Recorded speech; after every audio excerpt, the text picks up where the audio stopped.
Hello, beautiful people, and welcome to episode 281 of the Receipts podcast. Hope you're all feeling well, feeling funky, and feeling fresh. It's your girl, Tolly T. And just call me Audrey. I feel like a big part of this episode should be dedicated to the millennials. Like, obviously, if you're not a millennial, hang around, listen, have a good time, listen to what it is that we have been through. But it's very, very important that we address our millennials today, and mainly millennial women. Yeah, it's a bit of a history lesson. And just what it is that we have been through. Firstly, I would like to say a massive well done to all of us who came out of this unhinged. Some of us didn't. Some of us fell for the okie doke. Some of us screwed ourselves over trying to follow what was said in the magazines, follow what was shown us on television. Some of us did really weird things to be deemed as beautiful. And some of us just came out of this and we just rode the wave. We just said, you know what? I got to put myself first. I love me. And one day that would be okay. I always say this to people. If you know how hard it took me to love myself, you will know why I am my biggest fan, because it was actual work. And I say this because it was work. Sorry, did I let you say your name? Yeah. Oh, I just thought, wait. I was so passionate about talking about this. I was like, wait, did Audrey say Audrey? No, I definitely did, man. Okay.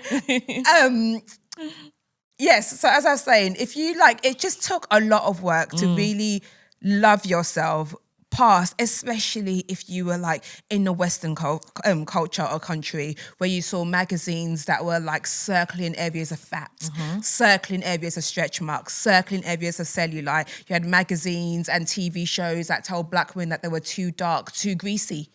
Just insane. Us oiling our bodies was a problem. We were too fat, we were too greasy, our hair was too greasy. You left a bit of hair grease and a bit of a drain. God forbid you're leaning on a window in a bus. God forbid you leant on a window. You are dirty. Consistently, if you were anything above we were the generation of size 0. Yeah, that was the thing. Heroin chic.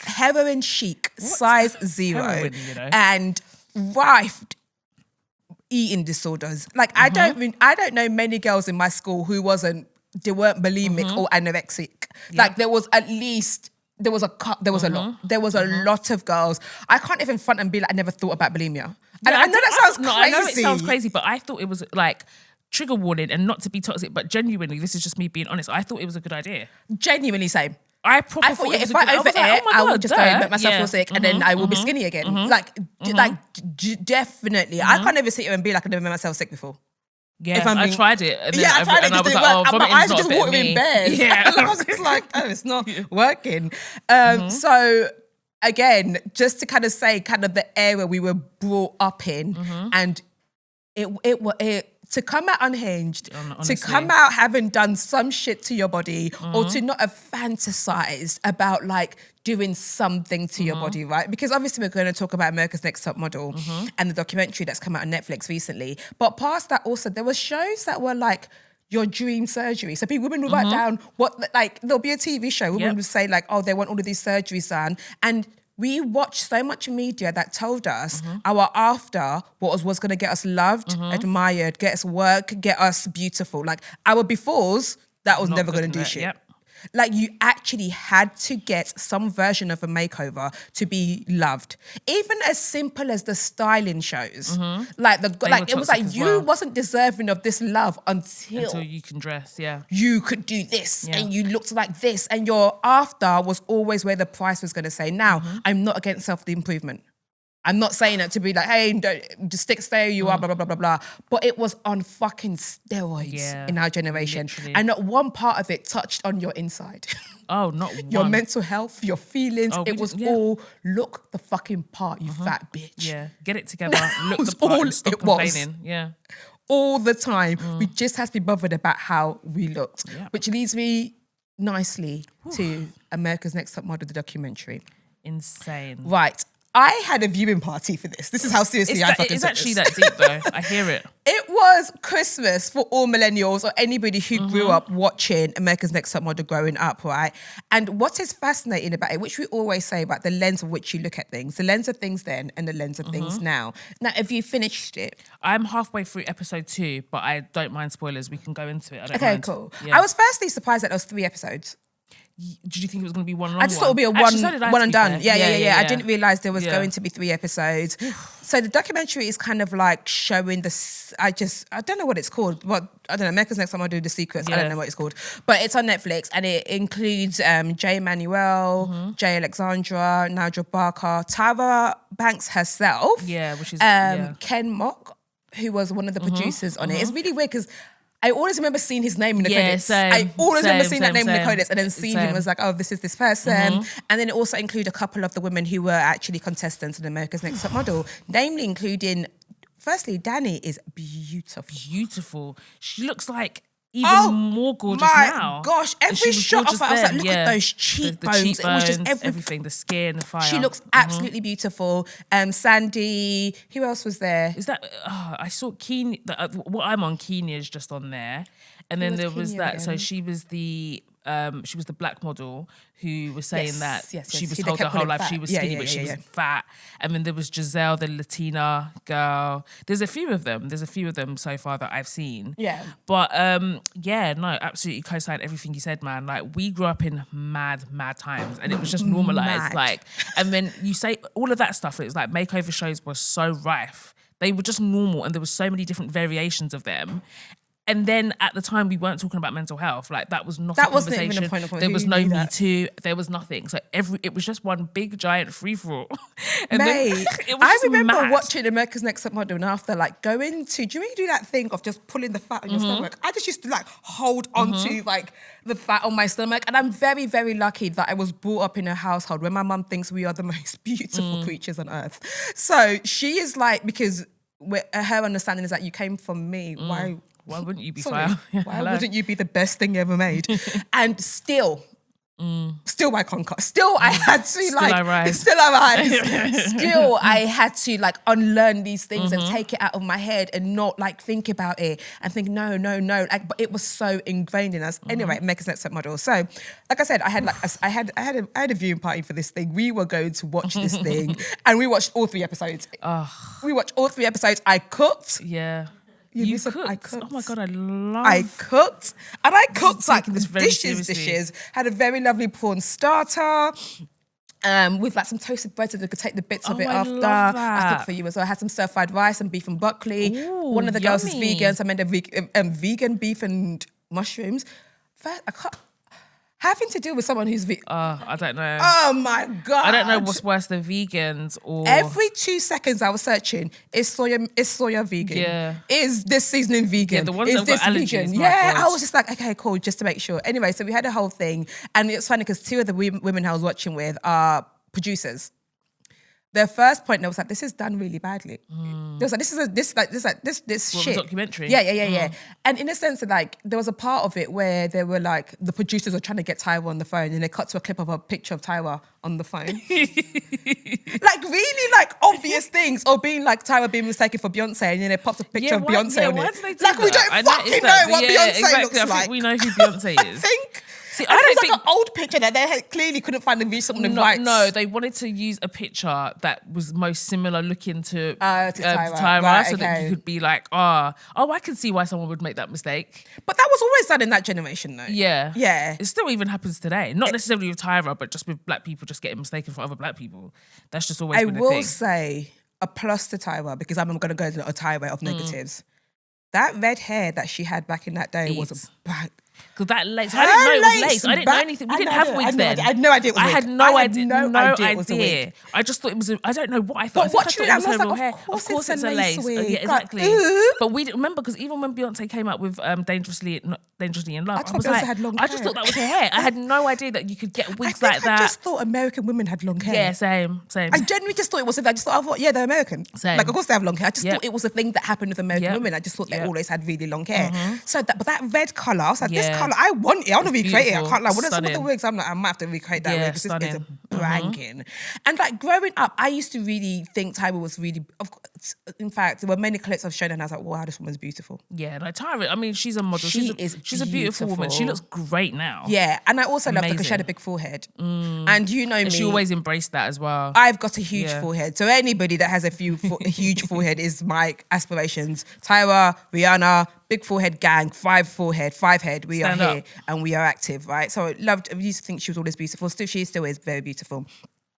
But I will say, this is not the redemption arc she thought it would be. No, not at all. I feel like it's actually further pushed her into her villain era. Yes. Like, I first of all, I don't think Tyra should have been in it. Yeah. I think she maybe should have done her own. She should have just let people say whatever they want about her. And then if you want to do a sit down with, with a gal king or someone, do a sit down and then debunk it all later. Especially if she was going to move how she was moving. Exactly. Because Zero everything was like, accountability. I know I made the girls pose as heroin addicts. I know I made them act like they were homeless. I know that I filmed things, but that's what they wanted back then. She's not sorry. I don't think she thinks she did anything wrong. Yeah, exactly. I genuinely don't think she thinks she done anything wrong. And on some levels, I get her. Because what do you mean? I understand why she'd be resentful, yeah? Because what do you mean everyone loved this show? We gagged, we loved it. And then suddenly, everyone wants to turn on me. Suddenly, you guys have got higher ground. That all of a sudden, everyone's like woke and stuff like that. Now you want to come for me after the years of joy that I provided. No one didn't have shit to say back then. And so I get why she might be standing in it, but there was and I actually get that, and I don't necessarily think it's all the way fair to judge someone by today's standards of yesteryear. Yes. I feel like that feels a little bit unfair because I, for one, indulged in it. Like that, I can't remember how old I was when that show came on, but all I know is I watched it from, and I don't know why they call it cycles on that show, but I know that I watched it from cycle 1 right through to the last episode. I didn't watch the last episode, really? Because I remember, so in the documentary, they talk about when Nigel and the two J's were psyched. I don't remember one episode of that then. Yeah. So I know that I stopped watching it when they got, I think, and then trying to figure out how old I was like, that's probably the time I started going out. And also, I think that was the time we lost Living TV. Yeah, and it was on Living TV.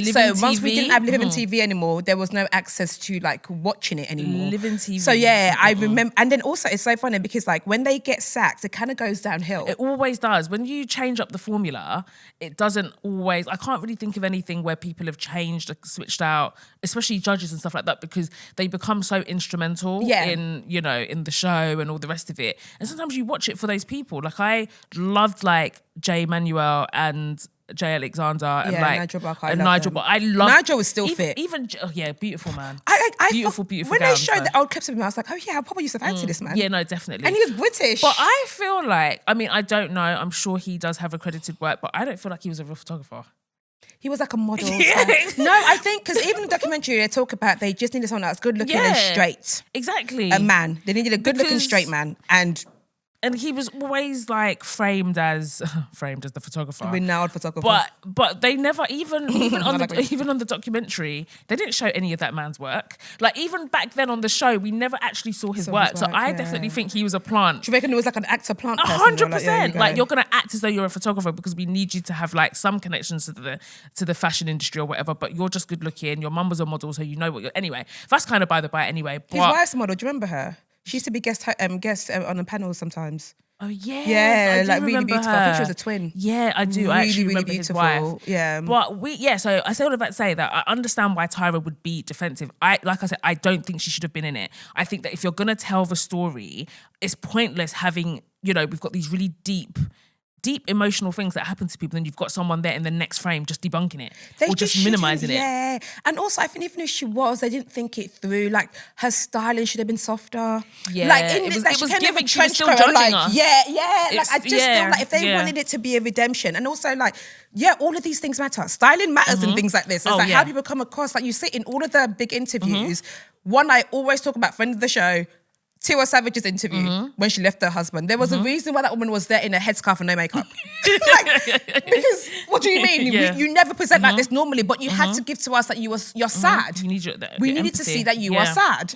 Like all of these things matter. You can't be there in a trench coat, hitch up. Exactly. In your trench coat. There was a bit where like floral dress. Her hair and makeup was actually like being done. She's got her whole glam thing. Like, it was like it was very much like I literally sat there feeling like, oh my god, oh god, let me get it together before I even watch this because I don't know. It was very odd to have her in it, because even when I saw like the ads for it and stuff like that, it was kind of like, oh, like the girls are going to tell their stories, and Tyra's like, the hell you are? Like, do you know what I mean? Like, that was kind of like the vibe. And I was just like, no, this is very confusing. I feel like if this is going to be the narrative of how horrific this show was, because essentially they're victims now, innit? Like, let these women, let the former contestants have their story. I just didn't like that it would be like, yeah, and this sexual abuse happened to me, and Tyra's just there like, well, the audience wanted more. Yeah. This happened to me, and then Tyra's like, well, you guys asked for it. Do you know what I mean? It felt off. We're going to be all over the place because there was so much in the documentary. Exactly. But like one of the other things that like stood out to me, and again, when I was watching it, I was like, maybe I understand where Tyra comes from here, was the conversation with Tiffany. Stop it! I've never in my life yelled at a woman like this. When my mother yells at me like this, it's because she loves me. Yeah. We were rooting for you. We were all rooting for you. Okay, so everybody knows that. In fact, I memorized it apparently. So when that part of the documentary, I don't know if you're there yet. No, I'm not there yet. But so that part of the documentary, they're talking about that. Tiffany's not in it. I do wish she was in it. But they're talking about that part of the documentary. And Tyra, the way Tyra made it seem was like, I was genuinely disappointed. Like, I really wanted her to win. I love this woman. She's a fellow black woman. And because what happens before the shouting it is that like they have to read off teleprompters. And the teleprompter has got all different names, designer names, all the names that we can't even pronounce now sort of thing. So the girls are like stuttering, like Izimiyaksi, like not knowing how to say names or pronounce certain things or just say fashion terms, right? And all the girls try, but they laugh through it or whatever. And Tiffany just kind of gives up. Tiffany's like, I can't do it. And you can see her like, you can see her self-talk defeat her. And even me watching them, like watching it now as an adult, I'm like, oh, come on, Tiffany, like, come on, you can do it more. So when I was watching the edit of the documentary, I was like, I actually got why Tyra was like come on, I just wanted more from you. And Tiffany's the same girl that got kicked out for having a bar fight. So this was her redemption. This was her coming back. And so the way they edited it, I was just like, okay, maybe Tyra was right in that shouting.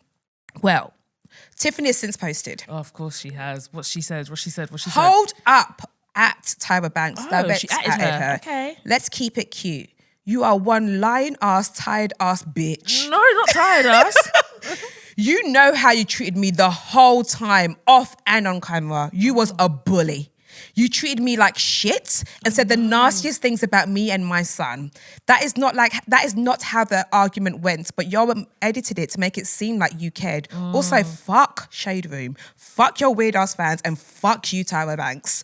I bet you won't sit down with me face to face and talk about it. And fuck my family too. Y'all don't ever defend me. I got more money and helping more people than all of many top models, but y'all give the update on that. Damn shame. I'm giving y'all hating on little black ass me, Tyra Banks hole. Just let it go. It's been over 20 years. Fuck. Were her exact words. Oh damn. So they edited it well because I took that from me. I was like, Tyra was just really angry at you for not like committing or whatever, but apparently not. So that was interesting to me. And what's more interesting, even her calling Tyra a bully, was Tyra Banks having the fucking nerve and the gall. I don't even know what she did yet. And the gall to have Naomi Campbell on her talk show. And accuse her of bullying. Accuse her of bullying. When she knows what she was doing to those girls back in the days. Mind you, this was all coinciding. So when she was doing America's Next Top Model, she had her talk show. So it was all happening. So it wasn't like years before, years after. So you were actively perpetuating the same things that you were accusing Naomi Campbell, who it's easy to paint her with that narrative because of how she holds herself. Exactly, because of how she holds herself. And she's not doing great in the press at the moment. No, not at all. Naomi, sis. I mean, if you want to come in here and talk about it, but my God. Yeah, sure. Naomi's going to come in here and talk about it. You never know. I told you the story about when I saw Naomi and asked her who she was, because I didn't recognize she may never come on. I didn't recognize her. This wasn't that long ago. She may never come on. Never mind. It was not that long ago. She's never coming on. It was a party at Soho House, and I was like with people, and I didn't ask her who she was, and then everyone was talking, and someone was like, and I was like, oh, who are you here with? And I looked up, and I was like, oh, it's Naomi D. Campbell. My God. And then I was like, I'm sorry. I just walked away. she looked at me like, are you fucking mad? That's why I said, I'm sorry, and I just walked away. But do you know, sometimes it's like everyone talks about who invited them. I'm here with this person. I was like, oh, so who are you here with? Like, who invited you here? She's like, no, someone's here with me, bitch. She's so famous, though. You wouldn't. And also she was a lot shorter than what she seems. I don't know why I thought she'd be really, really tall, but she wasn't, and she had a hat on. These are all my justifications. And it was quite dark inside and her it was house. dark. So, yeah, anyway. So I don't think she's going to come here. Okay, yeah, never mind. Forget that call to action. But so Tyra was simultaneously doing America's Next Top Model and then doing her talk show. And the thing is, I used to watch her talk show religiously. They need to actually do a fucking deep dive on that fucking show. I used to watch it all the time. And even all that, because that show was mad. She used that talk show to kind of like solidify being a bitch in America's Next Top Model. Literally, and then she's there with people that are sort of general members of the public on her talk show, like talking about different topics or what have you. But do you know what? Yeah. Again, the time is what you're thinking. No, not even. I think that Tyra, I am like careful. I don't want to like just call her a bully and do all of that.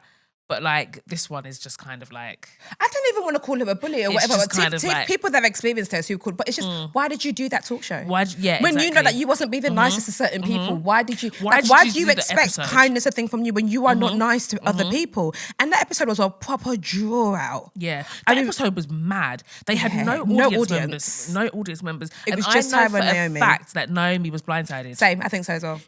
I think she thought she came on there to kiki with an old friend from back in the day. Yeah. And then the next thing you know, it's like, oh, where's the lights? Yeah. Oh, where's the audience? Oh, why is it black in here? Like, it was very... I think so as well, even the way, it was all very manipulative. Tyra was like, kind of like, what do you have to say about that? You made me feel like shit. She came to hold her accountable. So it's so ironic that all these years later, she won't take accountability. There's nothing wrong with being like, listen, that was the time. Because two things can be true. That was the time. And I can imagine producers and the powers that be at the networks and stuff like that were probably pushing for more and more. And like, when you have something that's so successful, you have to update the formula. You just have to. Yeah. Do you know what I mean? So I get all of the TV sort of politics behind it, but there were some things that were just flat out wrong. And I feel like if she's trying to redeem herself, just acknowledge that.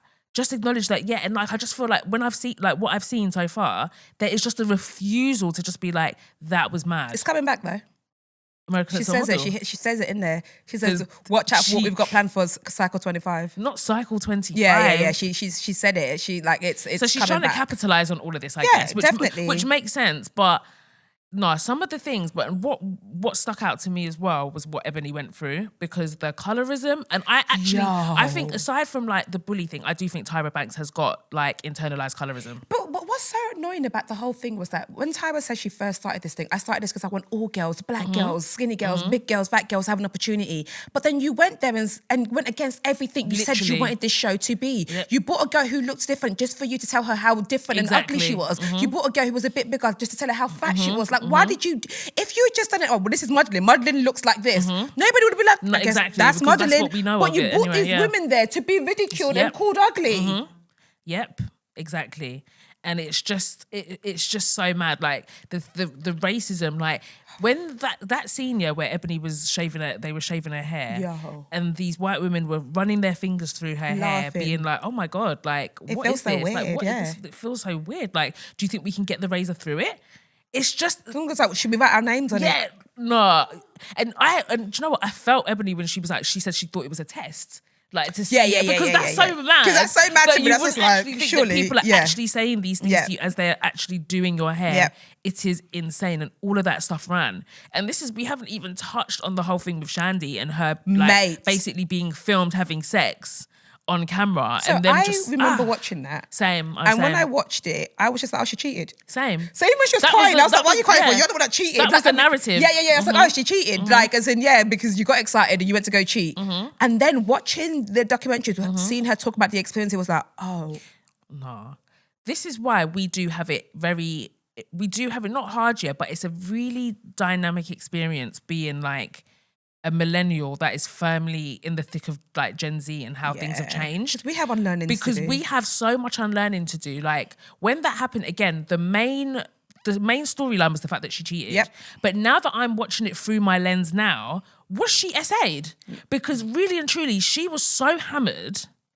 She was so hammered. Yeah. And for no one to step in and be like, no, this woman is completely intoxicated. Like, And because it's being filmed, there's so many people that could have stepped in and stopped it from becoming that. Yep. But where they were so gagging to get a storyline, they actually allowed her to like fully go through with it, have sex with this guy, completely inebriated, cheat on her boyfriend, and no one thought to be like, do they not have like, and film the whole thing and then weaponize it against her and be like, oh, well, you know, you've kind of got to finish the story, like go call your boyfriend. And that's when Tyra was a bitch. Let me tell you why Tyra was a bitch, Tyra right? was that. So that's bad enough. That's bad enough, really, really bad. It was actually really interesting because, like I said, I was a group of women. We paused that and had a whole conversation about if it was rape or not and what rape looks like. And it was actually just like learning from each other to be like, what would you guys call that? Like, as in, is it like, and it, again, being a millennial woman who was like, we've always just told rape was someone grabbed you in the road. Exactly. You didn't know that when you said, oh no.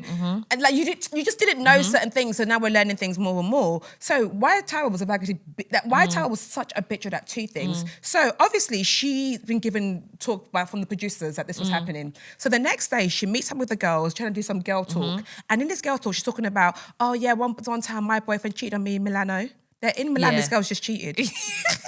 It's not funny. It's just it's not funny. It's the wildness of what Tyra did was insane. It's like Amanda telling me that yesterday you were here crying because I don't know. You were here crying because you got caught stealing, but you didn't want to tell. You're really embarrassed, but you didn't want to tell anyone. The next day I'm like, oh, one time I got caught stealing. And it made me, has that ever happened to you? Yeah. Like, it's like she was trying to probe this information out of her, and then obviously as Tyra was talking, the girl starts crying, and Tyra was like, "Why are you crying?" Did you cheat? And then comes in to be the superhero to clean it up. She's like, did you cheat? You caused the mess. And I was just like, Tyra, you didn't need to bring up that conversation. You didn't need to make her relive it. And as if that wasn't bad enough, you then had them on your show, your talk show, the Tyra Banks talk show. And before going live, this girl says, hey, I've never watched that clip. Please don't play it. I don't want to talk about it. It makes me feel very uncomfortable. As people who have guests here often, and their PRs will give us a list of things they do not want to talk about. And some of them are like, that's not even that deep. Yeah. But do you know what you do? You respect what they don't want to talk about, especially if it's something triggering. Exactly. And like, especially, because it's not worth the, like, why are you going to do that for? Brings it onto a Tyra Banks show, brings it up, being like, how's Eric? He's still with Eric. That's a bully. I'm sorry. That is nasty people work. That's a bully. Work. Like, how's Eric? He's still with Eric. And then shows the clip. That's despicable. That's really nasty. And then does this whole, are you okay? And then, she always positions herself to be the person to come and clean up the mess. Like, you've caused it. Like, this is all very unnecessary because what those girls did on her show anyway, like, you've literally brought on main characters who have had, like, heavy storylines alongside the modelling thing, and you're re-triggering them. I just find it's mad because even the girl whose mum got shot, so I imagine there was a contestant whose mum got shot by an ex-boyfriend, a jealous ex. Her mum got shot and was left. Wasn't even an ex-boyfriend. No, thankfully she's still alive, but the mum was paralysed from the waist down. There was a man that just was obsessed with her. Yeah, right. So a stalker shoots this girl's mum. She becomes paralysed from the waist down. The girl goes on the show, she's one of the contestants, and then they do a shoot, which, by the way, in what world does this even make sense? They do this photo shoot where they have to reenact like crime scenes. And the girl whose mum got shot, her crime scene that she had to reenact was being shot in the head. And they knew the information. They wanted people to break down because they wanted good television. I think if Tyra went there to be like watching this, like, I am disgusted. But we wanted good television. But as now watching it, but she just kept saying, well, it's just you guys wanted us more. It was the producers, but it was your show. She said that, She said that about one of the things. I think she was like, I think it was the Shandy situation with the where she had sex with the guy. She was like, oh, well, that wasn't me. That was a Kevin Mox decision. Okay, so if that was his decision, how come you went to go talk to them after about it? That was you. We saw that was you. And you are also a producer on the show. I don't care. Like, he might be, he might be an executive producer. You might be, the face of the show or whatever. But that was also your show. Like, you literally pitched the idea, got it picked up. You were heavily involved. If Tyra says she doesn't want something in there, I'm pretty sure they'll remove it. Yeah. So you were complicit. Like, you wanted this drama, like, and it just became like, it became a bit of a joke because, like, all reality TV shows, like, it became about the dynamics between the girls. It became about sort of like their backgrounds and stuff like that. And I get that all of these things can be fused together and they contribute, but some of the stuff was unnecessary. And then now you're doing shoots which are not really. It was just about TV. They're shoots that are probably not going to ever happen in real life. And the race swapping, the flipping, The race swapping the ones thing where was they made that girl that was a crazy. vegan wear meat. Yeah. Just weird things. The race swapping was, they did it twice in 2 different seasons. And I remember watching them in real time. Like, race swapping is crazy. Like, you've got these people in full-on blackface and it's just not necessary because guess what? They would just get a black model. Like, I don't think that I just don't think that they would. Work. I just don't think they would do that. But yeah, I don't know about Tyra, man. She should have sat this one out. This episode is sponsored by NIVEA Soft, the iconic moisturising cream for face, body and hands. I love NIVEA Soft. I've been using it for years. It's such a reliable product. It's one of those products that's really earned its place in your routine. No fuss whatsoever. And you can keep one in your gym bag, in your handbag and on your desk. And I love NIVEA Soft because it absorbs so quickly. Like, you don't have to wait around for it to dry. It's not greasy, it's not sticky. Like, your skin is hydrated, it's comfortable. You can just like get on with your day. And it's one of those multi-purpose products that are great because it's light enough for your face, but rich enough for your hands and your body. There's no fuss and you just don't have to stress out too much about your routine. And honestly, there's nothing I want complicated about my routine. NIVEA Soft is simple, it's effective, and it's affordable, which is great. There is no wonder it's been trusted for generations and generations to come. So discover NIVEA Soft, your go-to moisturising essential, available at Tesco.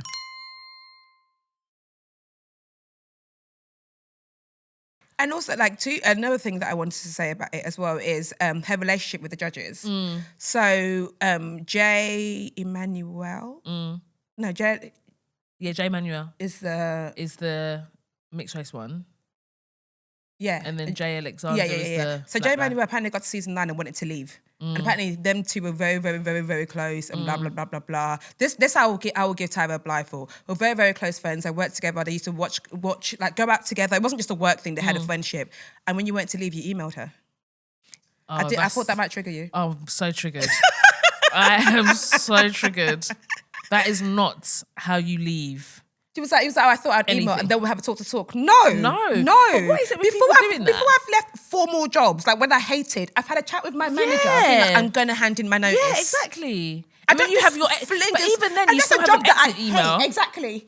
You still have your exit interview, sorry. That's before a job you I have even no go. relationship with anybody, Right. whatever. Like, talk less of like something where you're so deeply close. Nah, that is mad. Because even Jessie Nelson did the same thing on her documentary. That's She's another fucked. one kind of getting like dragged a little bit.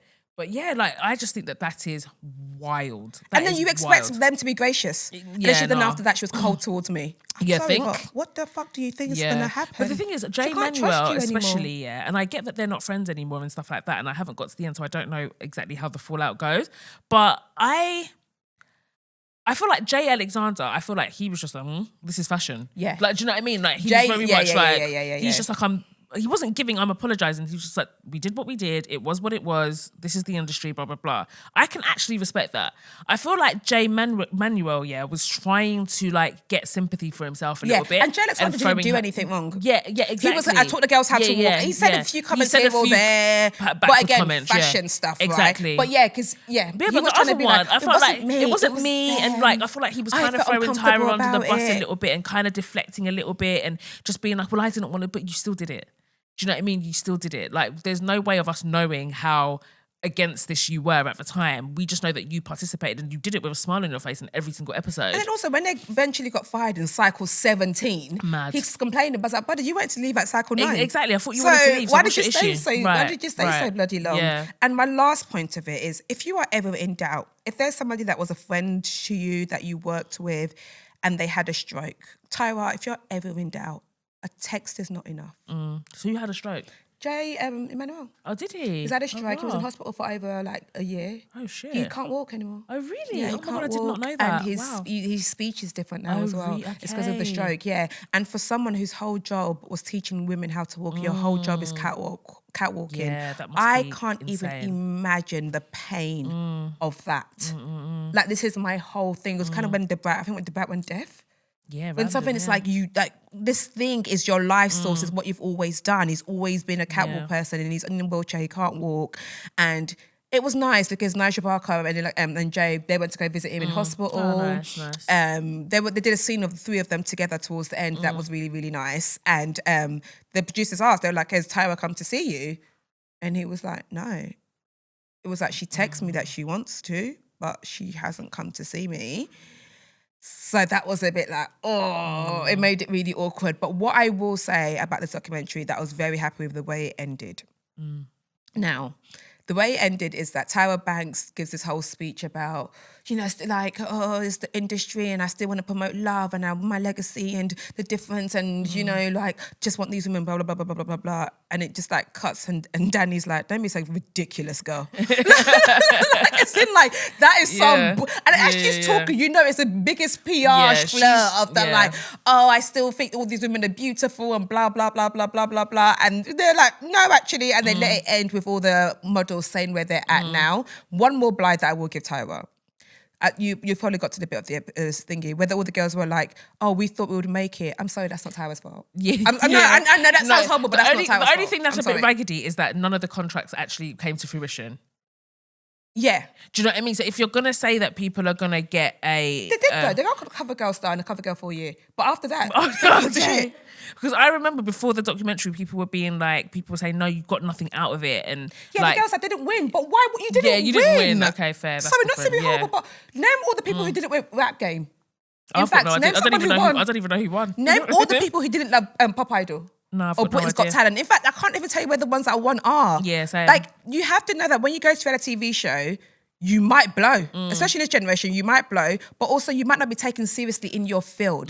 The likelihood of models taking you seriously when you've been in America's Next Top Model is they're not, because they just feel like you just took an easy way 100%. out. Why are we going to take? It's the same way with acting and reality TV stars. When you see all the the Love Island, even influencers who want to be actors, there's a kind of against it in the acting world because it was you just don't get to come here. Yeah, and I think that should be gatekept. That one I'm not mad at because... Yeah, because if you're going to do it, go learn. Yeah, go learn. Don't just be I've got really go learn the craft and come back and, and then try your luck. But don't just think you're just going to waltz on in here and people have been grinding for years trying to get their break. And because you've got a platform, that one but that's a bit delusional, isn't it? To think that you're going to get blowback just because you've been on the show. But yeah, and it was a different time. Now you've got social media, so you can actually build your own clout and do your own thing and sort of monetize in other ways. But back then, mind you, I can't remember all of the winners of that show. I can't remember all of the winners either. Eva, the plus size woman. So she was in the documentary as well. Oh, was she in it? Takora. Yeah. Because not Takora, the white one, the blonde one that won. Oh yeah, her. Yeah, because I know that Eva, she's quite loyal to Tyra Banks. Oh, is she? Yeah, because I remember when Winnie Harlow, she was talking shit about Winnie hates Tyra. Yeah, she does. Yeah, she talks a lot of shit about her. She basically is just, she really just is quite dismissive of the whole process and just Tyra in general. And then I think Eva was asked about it one time and she was like, I'm not going to talk shit about Tyra. She was like, I think it's mad that Tyra platformed a lot of us and people are here talking shit. And I'm just not going to do that. So I'm not surprised that Eva wasn't on there. Eva wasn't on there, because she's always kind of ridden for Tyra. I think they've still got quite a good relationship. But I just don't know why Tyra did it. What, all the documentary? Yeah, exactly. I don't think she should have because I just don't think it's redeemed her in any way. I just actually think it's made people do even further deep dives. But Tyra's always been kind of problematic. And again, I don't want to judge her because that was a time. But she is a little bit unhinged. I cannot lie. She does the eyes. Yeah, exactly. She just does. I'll never forget her talk show. She used to just, I don't know. There's just the ways. There was a thing you were saying that she did that you were saying. Yeah. So basically, on Tyra's talk show, and this is what I think she's got colourist tendencies. I cannot lie to you.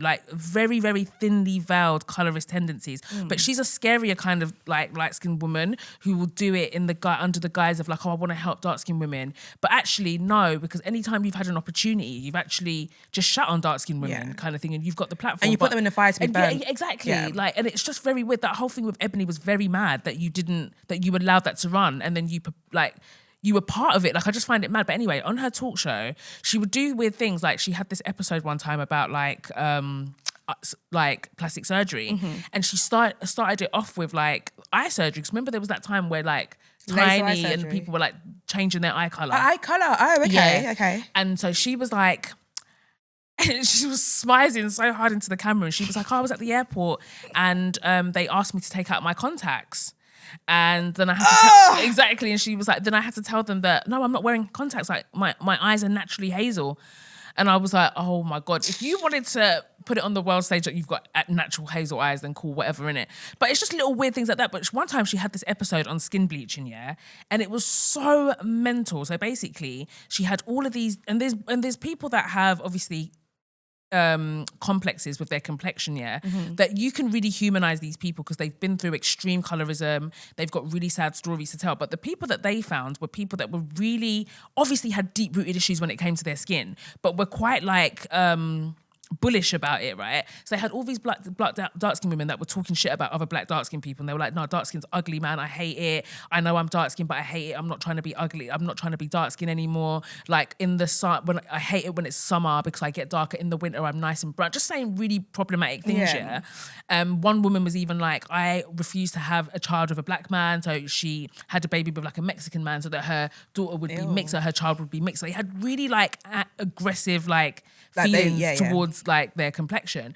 So then Tyra on the show, she sets up this fake clinic, yeah, where before they even started rolling for the show, they'd set these women up in these situations where they had 3 options where they could permanently change their skin. So they had one option which was like, you can take a pill and it will gradually make you lighter. A more invasive procedure where you can, what was the second one?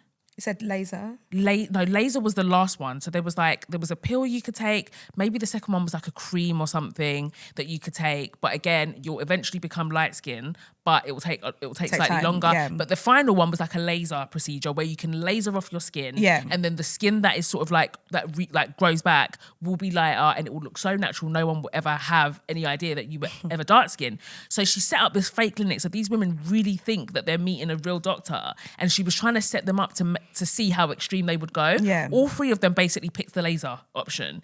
And then she brings them back on the show to be like, oh, guys, like we filmed, you didn't know that we had a hidden camera and we had a decoy doctor, like on 90s talk shows, we used to do that. Like it was a decoy doctor. And the women are watching it back here, not embarrassed that, oh my God, I was actually being filmed and I was unaware that this was all fake, but deeply upset that it wasn't real. Then, but she's made them feel like, oh, you're going to get this thing, it's going to be fine. But she actually made them think that this was something that existed. And then Tyra was like, oh, you seem more disappointed at the fact that it's not real. Why do you want me to be? I told you I don't know. Like, as in, literally, people that are deeply traumatized. And then they were just like, and then one of them was like, yeah, I actually thought it was real. I was really excited thinking that like I was going to be permanently light skinned kind of thing. But it was such a setup. Like, if you're going to talk about something so triggering and so deep to people, why would you even think that is a good idea? And she used to do things like that often. And then another time she had like, she was homeless for a day. Yeah, exactly. Like homeless for the day, all sorts of, or like just ugly for the day. She's done just weird all sorts of weird things. Like the hair episode that she did as well, that was also very problematic. Again, framing like black women in a mad way. And yeah, she had this episode where she came out just in her cane rose and she was like, yeah, I'm so proud, this is my natural hair, blah, blah, blah. And then had all these women on the show like that hated their natural hair, or it was just very combative. Like it was very weird. She used to do really weird things, but like wrap it around women empowerment. Exactly. And it just like, was nothing of the sort. Yeah, but it was like, she used to do this bullshit. Oh God, I hate bullshit. Like, like I know that sounds like such a dumb thing to say. And everyone's like, be authentic or whatever. But I hate when someone somehow, but is wrapping it around, I'm doing this to be real. Exactly. I'm doing this to be authentic. Exactly. Oh, look at what I'm showing you. So you can see that. I can always see through it. I can see it through it when very, very rich influencers be like, oh, but look, my baby just spilled milk on me. I'm so human. Yeah, and it's like, this proves to be like, oh, I'm human. Oh, but look, I've stained my t-shirt. Yeah. Just you don't have to act authentic. You just have to be it. Just be it. Just be it. Do you know what I mean? You don't need all of the extras. Like I just think that audiences are so savvy now. You don't have to do all the fucking fake bullshit. But Tyra was doing mad things from then. I am fascinated that if it does come back and it's cycle 25, she's saying, what does it look like? Yeah. Because does it work? Hear me out. Does it work if it's all accepting, all proper, and all everybody, all the weight sizes, all of the races, all of the girls, because let's be frank, it's still modelling, and modelling still very much looks like skinny, toxic, beautiful women. It's still very, very toxic. And there's maybe one like dark-skinned woman that runs through once a year. I don't think she should do it just because that was a thing of back in the day. I don't think it. she should try to revive it. I think she should just leave it in the past, take the learnings from it, and do whatever. Like, I don't think it needs to be brought back. Keep selling your ice cream. Exactly. Just she sells ice cream. Yeah, that's her whole thing. Oh, yeah. She lives in Australia now and she sells ice cream. She has like an ice cream shop. Is it called Thai cream? This episode is brought to you by Best Start in Life. Being a parent comes with so many questions, right? Honestly, and it changes as soon as you think you've figured one stage out. What's great is Best Start in Life is there to support you from the very beginning, through pregnancy, early years of childcare, and right up to starting school. In the beginning, it's things like learning how your baby communicates, their cries, their little expressions, and learning how those everyday moments of responding and connecting help support their development. I can imagine, and like feeding can be a big one too. Whether it's breastfeeding, weaning, Best Start in Life offers NHS trusted advice on everything, from latching, breastfeeding in public, and healthy weaning recipes. And then before you know it, you're thinking about your little one starting school and looking for advice and support to help you prepare. Visit beststartinlife.gov.uk for trusted advice and support for every stage of your child's development.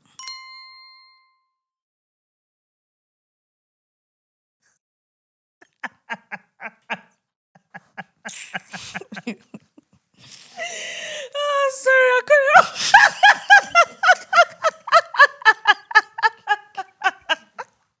So dumb. Sorry, I couldn't help it. That doesn't even work. Thai scream. No, it's not called Thai scream. She sells ice cream. That is so random. I don't know what it's called. There was once an interview with her where she's like talking about, it's so funny when people start doing new things and they change their thing. She's like talking about like this ice cream company and she's just like, I've done this, I'm amazing, I've been a superstar. She was like, but I want my legacy to be ice cream. No, that is so No, random. you don't. No, you do not. Do you want to know what it's called? No. Yes, sorry. Are you sure you want to know what it's called? I do. I'm very intrigued. Smice and Dream. Thai scream is better. Slice cream would have been better. Exactly. Even the Smice cream would have been better. Oh, okay. Yeah. Smice and Dream. Smice? As in smizing. Smize, okay. Smize and Dream. Yeah, I'm not feeling it. Yeah, I don't think that's great. I don't think that's great. But it was very interesting watching. And like I said, my key taking from it was that, gosh, growing up in that day and age was crazy. Yeah, we like suffered. to come out and not be incredibly harmed by it is... Yeah. That's God's doing at this point because fucking hell. Literally, love really has to start at home, man. Because I feel like there's going to be so much mad stuff that, you encounter. But if you have that support system at home and you have that sort of core and that pillar at home, then at the least it can just do is just like level everything out. Yes. Do you know what I mean? It might not be in able fact, to you have to make them overconfident at home. Exactly. You have to even do too much because the world is really, and now we have even more outlets. Do you know what I mean? Like back in the day, we thought we had it hard, but we really only had magazines. Oh, if the ideology of back in the day still ran heavily, obviously I know it still does, but maybe not as heavy, still ran heavily now, and with the addition of social media, oh my God, we're fucked. We'd actually be finished. Like if people weren't kind of like held to account and stuff. Woo. Even outside of being held to account, at least now there's different worlds you can tap into on social media. My algorithm doesn't actually feed me anything that's harmful to me.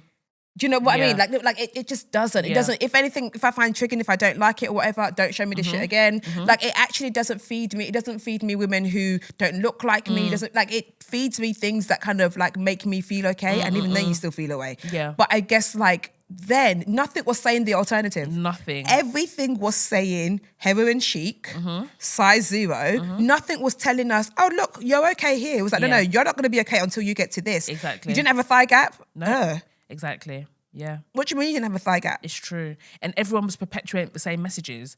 So like you're saying now, it's like, yeah, you can go and find something that sort of counteracts what you've just seen. Or like sometimes it even happens automatically. Like you'll see something mad and then something counteracting will like there's come like straight thick up. lives save But, lives. yeah. There's all the thick thighs, there's all these things to like empower you stuff now. Like that. Yeah. But back then you would go to one magazine, it would be pushing the same narrative. The next magazine, everything was just kind of like saying the same thing. So yeah, it was definitely, there's pros and cons to both, but my God, it was remember intense. having, like, when I first started getting stretch marks and thinking, because I got stretch marks from my thighs quite early. Like I was like, I remember being in secondary school having stretch marks and thinking, oh my God, This is the most disgusting. I used to spend every penny of my dinner money in bio oil. Oh, bio oil. I used to rub up bio oil all over me, thinking this would make. It didn't even work. They really sold it as the thing that gets rid of Sorry, stretch did marks. anybody use bio oil when they got rid of your stretch marks? No, it didn't get rid of it. Because it just fades over time. Yeah, exactly. And the thing is, at the time, they were really strong because they just got here. Like, my skin was just stretching. So they were like really felt like quite deep. But now they've faded over time. But I don't know if bio oil did what it said it was going to do. No, it didn't do what it said it was going to do on the tin. But do you know what was such a thing of the time? I don't know that I hear the word much now, cellulite. Yeah, I don't really I feel hear like much of we cellulite heard either. so much about cellulite. It was like the devil back then. Yeah. Like, that's God true. forbid you had a dimple, because sometimes even the skinniest of skinnies would have like a dimple. Yeah. And they would just go on and on about cellulite. Like, it was like, it was so weird that it was such a. And they did a weird thing of like naming things you didn't even know you were meant to be insecure about. Yeah. So do you know what I mean? Like, if I never knew the word cellulite, I just think, oh, that's just my skin. Same. I would never even have, it would have never even crossed my mind that was a thing. It was literally the magazines that taught me that it was. Yeah. Because I was never really looking under my thighs like that. They Even if I had it, I wouldn't have, they would zoom in, circle it, and they would just be like, Cellulite. Is everything okay? I'm just like, huh? Like, what do you mean? It's a couple of dimples on the skin. God forbid a girl has a bit of weight on her. God forbid. God forbid a girl likes some milk. No, it was insane. Like, Insane times. Jesus Christ. On more celebrity news, the powers that be are crazy. Weird. I just saw something this morning, actually. And I said it out loud. I said, wow, the powers that be. I actually said to nobody but myself. I said, wow, the powers that be. So I was having my little Instagram scroll, and I try very hard to not have much of an Instagram scroll in the morning. In fact, I tried. Audrey messaged me. I messaged her at 12. Like, sorry, I try not to be on my phone in the mornings. Good, man. I'm really trying really hard at it, but today I failed. So it's because I'd finished the gym, so I felt productive. Yeah, you've done. Yeah, You've got a little something in there. So no, I was scrolling, and a couple of days ago, I think it was the NBA All Stars. And Spike Lee had gone to a game. And I think in this game, one of the players was one of the first Israeli players to play in that level. I'm not too sure exactly what the facts are. But Spike Lee went there, and he was wearing a Kiefer, I hope I pronounced that right. Is it Kiefer? A Kiefer style hoodie and a bag that had like the Palestinian flag on it, like to this game. And like, you always see Spike Lee at basketball games, like it's just what he does, whatever. And it was a very big statement of supporting Palestine, which, rightly so. Like, you should support Palestine. And he went to the game like this or whatever. Obviously, there's been loads of noise about he's a shame, how dare him do this. There's this weird woman, I think she was a thing. I think it might be the one that you were talking about that was on Real Housewives of New York. Apparently her husband got kicked out because they said the N-word. I can't remember what her name was. Sandra, whatever her name was. But she made this video to be like, oh, she just saw that Spike Lee was photographed wearing this. She was like, coincidentally, he lives next to me. She films his front door, so that's doxing. And then she posts that Israeli flag in it. Oh my God. I was like, is everybody insane? Everyone is just lost the plot. Like, I don't know. I haven't seen any interviews, but I don't know if that day Spike Lee said anything outside of what he was wearing. And that's offended you so much that someone is on the side that is against genocide. Anyway, that's all happened. But I'm like, yeah, cool. Big up Spike Lee for making a statement. Like, Spike Lee should. Yeah, you're fucking Spike Lee. Yeah. Today, Spike Lee post railing off. He's sorry for he was offended, Lord. and Israel this and this, that, and the other, blah blah blah blah blah blah. And I was like, wow, they got him. Yeah, they got to Spike Lee as well. There's actually no I was hope. like, that did not. I literally was like, wow, a whole Spike Lee, and they got him. Yeah, that's the thing. It's like, listen, people don't want to be affiliated. They don't want to be affiliated because no one is completely independent in this industry. But it was such a statement to make. I would have thought, you're like, no, You have to stand on it, Yeah, or you don't have to stand stand in on it, right? Yeah. He was like, literally, the hoodie was Kiefer style, Palestinians flag across you. There was no more to that particular game. You couldn't be any more. I am standing for this thing. And I honestly think it was like 3 days. Yeah, I'm surprised that he backed down. Same. I'm surprised that he backed down because In my head, I was like, so nobody can do anything. yeah, no.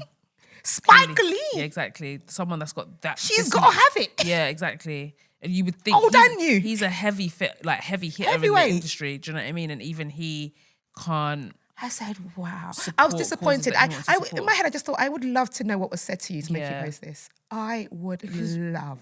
Yeah, no. He should. I think. Like, as in what was said. I know it's easier said than done, because we don't know what he was dealing with and like what abuse he was getting or whatever. But I feel like for you to go to the game making such a strong statement, made the statement. you felt like that's true. That's like your innate true reaction. to That's how true. you felt. Yeah, that's true Yeah. to how you felt. So I feel like he should have stood on it, because otherwise it just discredits why you did it in the first place.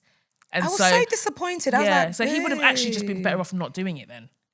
He would have been better off not wearing it and not showing that support, because if you're gonna like debunk it 2 days later, then what was the point? I wish he stood on it. But again, we don't know. I don't know what kind of like threats he was getting or who was in his ear. But I really wish he stood on it. I was so surprised. I was proper because there were some people that surprised. you think that like they're heavy weights in this industry, That they can stand for that they can things. kind of Yeah. like not do what they want, but they can say things and like their reputation kind of precedes them. Do you know what I mean? And it's like, especially when they're saying the right thing. yeah, exactly, because you're not saying anything controversial. Like there's nothing controversial about that take. There's nothing controversial or wrong about what you're doing. So stand on it. But yeah, that's mad. Yeah. That is mad. I That's was a like, surprise. rah. Because there's some people that I wouldn't be surprised if they flaked. But I feel like he's got so much currency in this industry that, but everyone is answering to someone else. Yeah. Clearly. Clearly.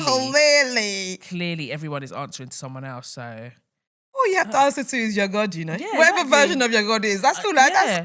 that's Because only I person me, always I feel think. like when people take stances, when people take political stances, I always think, but like, you've got enough money. But then it's like, so for example, I remember, R.I.P. to The Grapevine. I missed that show so badly. Oh, you love The Grapevine. I love The Grapevine, and I know it went sour between all of them, but I'm here to say, if you guys ever see this, please, at least, you don't have to make new episodes, at least reinstate the old Didn't episodes. one of them die? Yeah. Aisha, she Aisha, died. that's it, Yeah, she was ill. But the owners, Ashley and, oh my God, I forgot the guy's name. I've got a complete brain fart.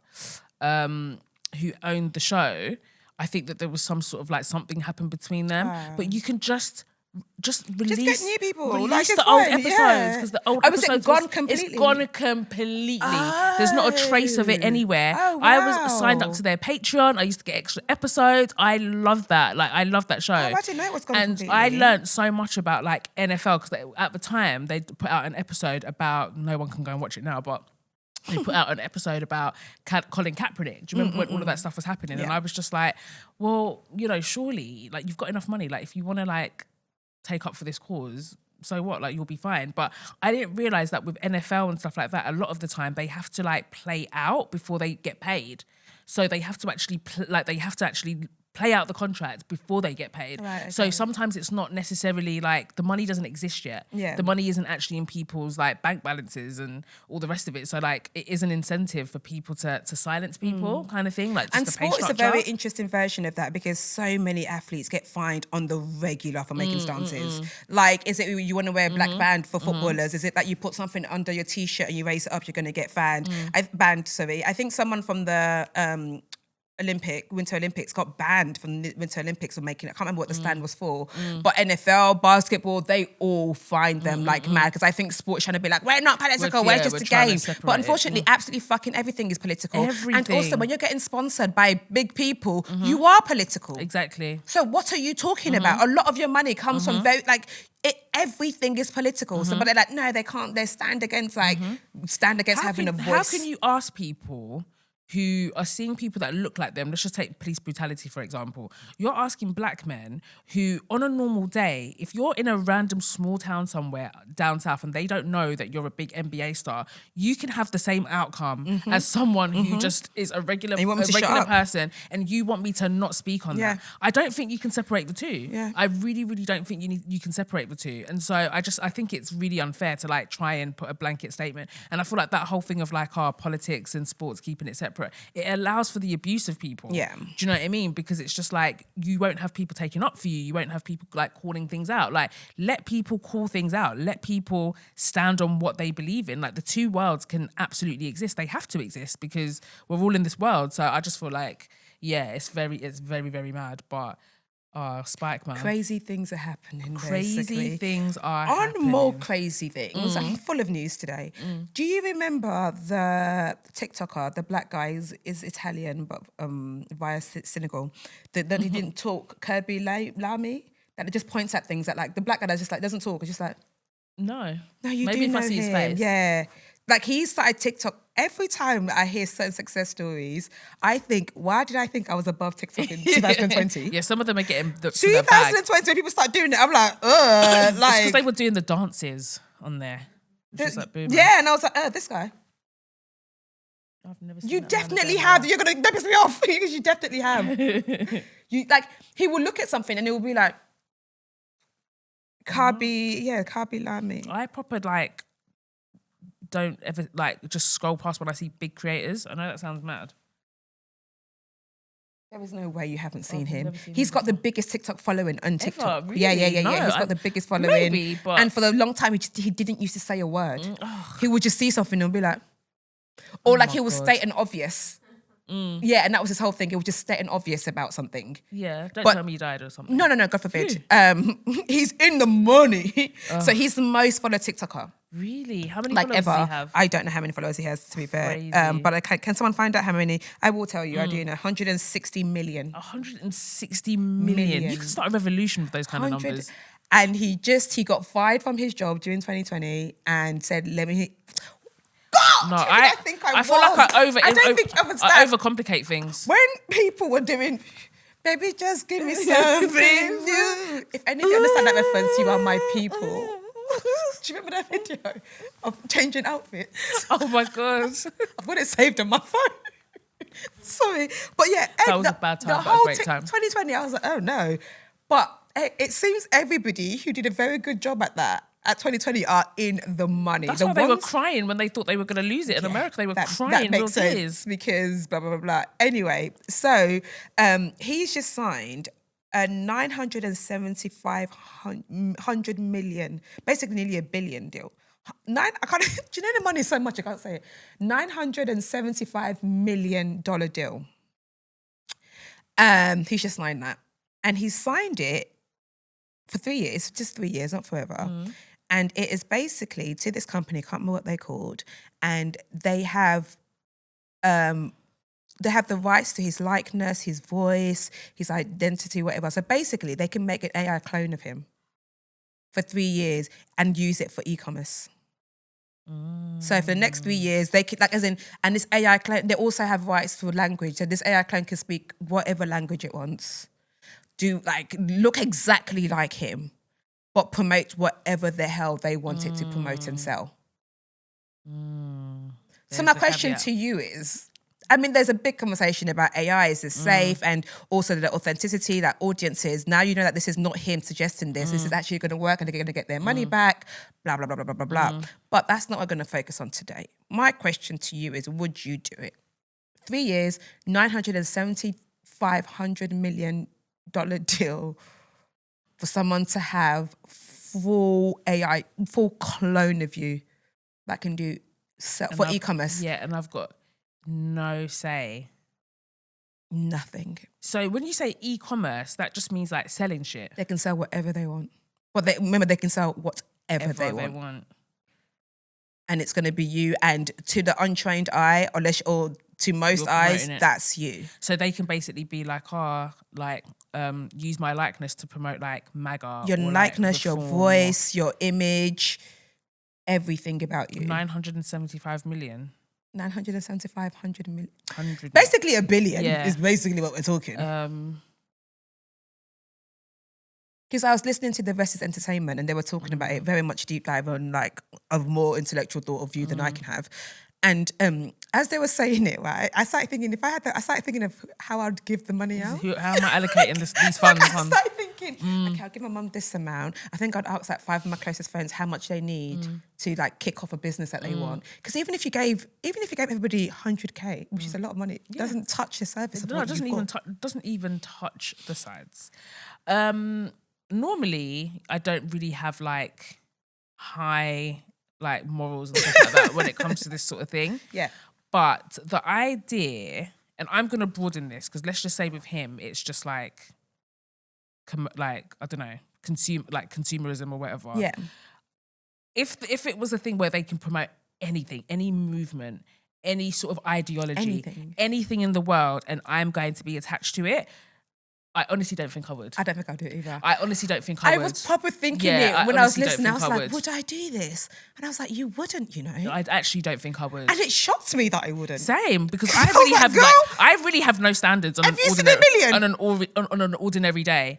But I say all of that to say, even though I joke about stuff like that a lot, I do believe that not all money is good money. Yes, I believe that as well. I massively really, believe and I that, think yeah. that in this situation, Massively. I'd have to really think about the long-term consequences. It sounds so nice in the now when you're allocating the money and you're thinking about how you're going to change people's lives. But at the same time, accepting this deal could also change people's lives in the worst possible And way. to put it in context of how much money this is, so they were saying this on the Rest is Entertainment, and they were saying how this money is more than what ITV was bought for Infinity forever. My God. For 3 years. For one person just going For like this. one person for 3 years. Nah. It's crazy. You know what they always say, if someone's offering you 80k, it means it's probably You're worth worth. 80 So million. what or is he something. actually worth? So that's why I would also think about it from that context as well. If they're willing to pay me this amount of money, what is going to be the long-term effects? Like, how is this going to affect me? You can't just be using my name and likeness to be promoting any and anything, and I've got no say in it. Like, nah, that one I don't know that I agree with. I don't think I could do it Yeah, either, I you know. couldn't do that. I think like- that's wild. Because I can imagine his justification is 3 years, it's e-commerce. I'm sure there's rules, there might be rules about you can't talk about this religious, I don't know, I assume, but also I doubt it. If you're giving him that much money, Yeah, I if you're doubt giving him that much it. money, how many caveats are you going to have? Yeah, Like, hardly exactly. any. So, but I think I'd hate, sometimes I hate scrolling and seeing it's me. Yeah, same. It's Oh not my even an God, AI version of me. I hate. Do you know I hate scrolling and seeing Same. myself? Oh my Anytime I see God. myself and I'm scrolling, I just have to go away Yeah, from it very same. I'm quickly. like, I don't even wanna know. hate- I don't care, and unless that's it's like something one of our I clips. willingly did. Exactly. That's just like extrapolated from something I actually said. That's me. That's something I did. So something I approve of. And I hate, even sometimes, right, even when people post me their stories, I get shy. Same. If I'm going through a story and I see And I'm me like, and I'm oh like, my God, I'm like, oh, someone's reposted my picture. I'm like, oh. but I know I should go back and say thank you. But it's Same. because I get shy. I Yeah. just get like, as in, I shouldn't be seeing myself. So I can only imagine what seeing me knowing that I didn't even do that. Exactly. Can you imagine you scroll up and it's you just being like, anal beads? Oh my God, I And used an it's anal me. bead last And night it's and it was great. amazing. Well, I shat a little bit, but Babe, you stop gotta talking. can It's you- at this point, they don't need to AI it. Exactly, You've just done You it. know what, let me even stop. You've But just given them the can you clip. just imagine? It's crazy. No. I'm sorry, that one I actually couldn't do. And the chances are, yeah, if they're offering you that means you're probably making, maybe not close to those numbers, but you're making life-changing money. Yeah. Do you know what I mean? I'm sure Yeah, he's how got greedy. exactly. I just think like How if you're the most greedy. followed person, Yeah, that's like I feel like there's true. other ways to monetize You've this made whole thing enough, that you don't man. actually need to let people come in and just sort of like exploit you. Like if you're the most Yeah. followed person on TikTok, you can You've monetize actually off made of an- that you've alone. actually made, no, he's made a shit ton of money, Like, by you're the way. making so He was the much face money. of Hugo Boss. I can't believe you haven't Exactly, seen this yeah, boy. like- Like, he's everywhere. No, you're doing enough. Like I can't co-sign you using my image, my likeness, my voice To do for whatever you want, anything. and I have no control. No way. Sorry, And also, you I just need to have don't know how control. much the climate will change in 3 years. Look how Exactly. things have changed in the last, like, Exactly. what? No. No, babe, literally, I delete my Love Island tweets, yeah, because I'm like, next year we might decide that loving someone or liking someone is actually a bad thing. I'm not. That sounds so far fetched. Yeah, No, I know what you I mean. could turn around and just be like, oh my God, I love this person. They're so fetch. We now And decide then that next we year don't. the person's mega. Now it's like, oh, look at what she's saying she loves. I'm like, oh my God, they wasn't that person when I loved them. So I'm just like, no, I don't. Oh, Don't do that. who is that? Unless they're fixing something. I don't think it's our front door. I think someone's banging in next door. Oh my God, it really sounded like they were knocking for us. But Yeah, also, Brent, you don't tell do them. that. Because I you reckon- literally scream every episode. Yeah, exactly. I think it was Like, the people next door. yeah, don't do They that. definitely knocked on the door to say shut up. Yeah, no. Anyway. When we went round, we were very polite and smiling. Yeah. Slip a note through the door. Oh my God. They didn't even know. This Yeah, is they no. didn't That even you're not. stay You're there and not say doing anything. that. That is rude. That is rude. That is rude. But yeah, are we waiting for Brent to come back? Yeah. Was it them? Was it on purpose? No, it wasn't. Okay. Oh. You're lucky. That's what I thought, bitch. Yeah, sorry, go on. But yeah, no, I just think that not all money is good money, and you know, if you want to use a reoccurring ad of me for 3 years for that amount of money, then cool, do that. But Girl, even but that. my you know- name and likeness for anything is too much. I just think it's kind of greedy. Because that's why I hate it now, right? When you go and get your hair done and makeup done. And most of the time, I actually won't say most, all of the time now, I pay. Yeah, same. Like it's not a promo, it's not a whatever. And there's a couple of girlies that I fuck with, so they can. I was trying not to swear. I was looking for another word to say fuck with. There's a couple of girlies that I like, so like yeah, I use my pictures, whatever. But I'm still paying them every single time. No one's giving me a freebie. Like create the content, whatever. But you go somewhere, you've paid, and in 5 years' time, they're still using your that face same to picture. be promoting. Yep. And you dare elevate in life. The higher you get, the more they'll be using that picture. Yeah. But you know, you look back at it, the picture's ugly. Yep. Exactly. It's like that was me 5 years ago. I'm actually so much better. If you want new pictures, ask me to come in for free and let me do it. Because it's work at the end of the day. And it's like, you're clearly getting something out of it. And you know it helps. Yeah, to be using my picture. Let's all be honest, 2.5 helps. years later, Yeah. it must have brought you customers. It must have brought you, it must be working for you. Do you know what I mean? Yeah. I think it's really unfair. The girlies I don't know, because some of them have a thing in their terms and conditions, being like, do you want to be pictures for socials? I'm like, no. Yeah, same. I definitely don't want to be pictured for socials. I don't. I definitely, if I do it, if you're doing it for free, there's a mutual understanding that you're going to take my pictures. But if I've paid, I'm a paying customer. Because now some of them are saying, come with makeup. Because a lot of girlies were like, oh, I've just got my hair done, like I don't have makeup on and I don't want to take a picture. So now some of them are like, yeah, come with makeup. Remember there was a bigger head fee that some girl posted and it wasn't even a joke. For Like, I something actually I'm went and looked. paying for. Yeah, insane. People are like, oh, depending on the size of your head, they might charge you more. I thought it was mad when they were talking about textures. Size of your head. That is crazy, but size of your head is an actual violation. I would be of paying. the I'm nation. putting a mortgage down. Like, Someone did it by the what do you circumference mean? of my head. The size top. of your head. That That's is insane crazy. work. But yeah. Andrew had got my hair done and they went to take pictures. I was like, no. I was like, no, I'm good, thank you. And she brought a camera out. I had to change it for her. I said, did you not just hear me say no? Yeah. What Like, are you doing? what did you think you were just gonna? She's like, oh, sorry, man. Like, I told you I though. said no, I don't want to. And because it already pissed me off, so you people I ran through the ringer. And now you're gonna say, oh man, your hair's so nice, go take a picture. I was like, no. No, you actually cannot. Your face won't be in there. I said, no, it's not about my face. not- You are not taking this picture, especially the head that I've paid for. And you lot have pissed me off. No, I hate it here. Yeah. That's all of my breaking news. And trying to things think if I have any that I breaking wanted to news. talk about with you. No, And it's so funny because I've been having these good, things. Those are some really good topics. And I didn't want to talk to you about it outside of the podcast. I was like, I just have you to want wait. my organic opinion. I just had to wait to speak to you. I fully hear it. Those are my notes of what it is I want to talk That about. deal is insane. Crazy though, isn't it? $975 million and they can just do 975. anything. Yeah. No, 3 years. it's the anything for me. Yeah, I don't know. Because 3 years is a long time. So Yeah, I don't care. It's I not, think, and a lot of it will be like TikTok e-commerce because a lot of a lot of TikTok was meant to be a thingy. Was a shopping site. yeah, it was basically QVC. It was meant to be QVC. That was the whole point of it. Yeah. I guess it's changed to whatever it is now. But actually I say that. But apparently now it is just loads of people trying to sell shit. Every other ad, and I didn't realize that because I didn't know that about TikTok. So I thought that there was a way that you could stop seeing that kind of content. I searched high and low, and I was like, no, there's actually nothing you can do. Like anytime an ad comes up, I'm like, not interested. But they just still Just keep feed coming, you yeah. stuff, which a lot of it is bullshit from like Temu and Alibaba and stuff like that. Like it's really, really bad. But then occasionally you do get the odd like little novelty items. I have clocked not being on theirs is I'm not shopping as much. And not Yeah. because I wasn't a TikTok shopper, but let me see a haul. Yeah, that's the thing. A haul. Yeah. Let me see a... No, you Get just ready reminded with me me. of something that I What? saw. This girl I'm buying everything in it. this girl did a TikTok, and she was just like, something. She was basically talking about how people, like, she doesn't understand how people are so obsessed with the illusion of looking rich and not actually being rich kind of thing. And she was like, and the thing is, I don't actually think she was wrong. I definitely think that there's something in that, and like, something that can definitely be discussed and unpacked or what have you. But it was like kind of mean. Like I don't like it when people say things like, because she made some comment like, you've got a Chanel but you live on a council estate. Everybody loves that one. Everybody or loves you've that got a Van statement. Cleef Very but no different Vanguard things. account. And I just thought... What's a Vanguard account? Yeah, See where I'm at in the list. I don't know. I don't know. I'm guessing it's some sort of fancy savings account or whatever. But I thought that was quite mean. But what she was saying wasn't far off. Do you know what I mean? She was just like, I just don't understand how like people... their priorities appear to be so messed up. Like, you don't, and then another guy did something similar and he was talking about these dads or what have you. And it's like a lot of guys, they're not necessarily fighting for custody because I don't think most men are, but like you're in custody battles with like your baby mum or whatever. You don't even have a house where your kids have their own room.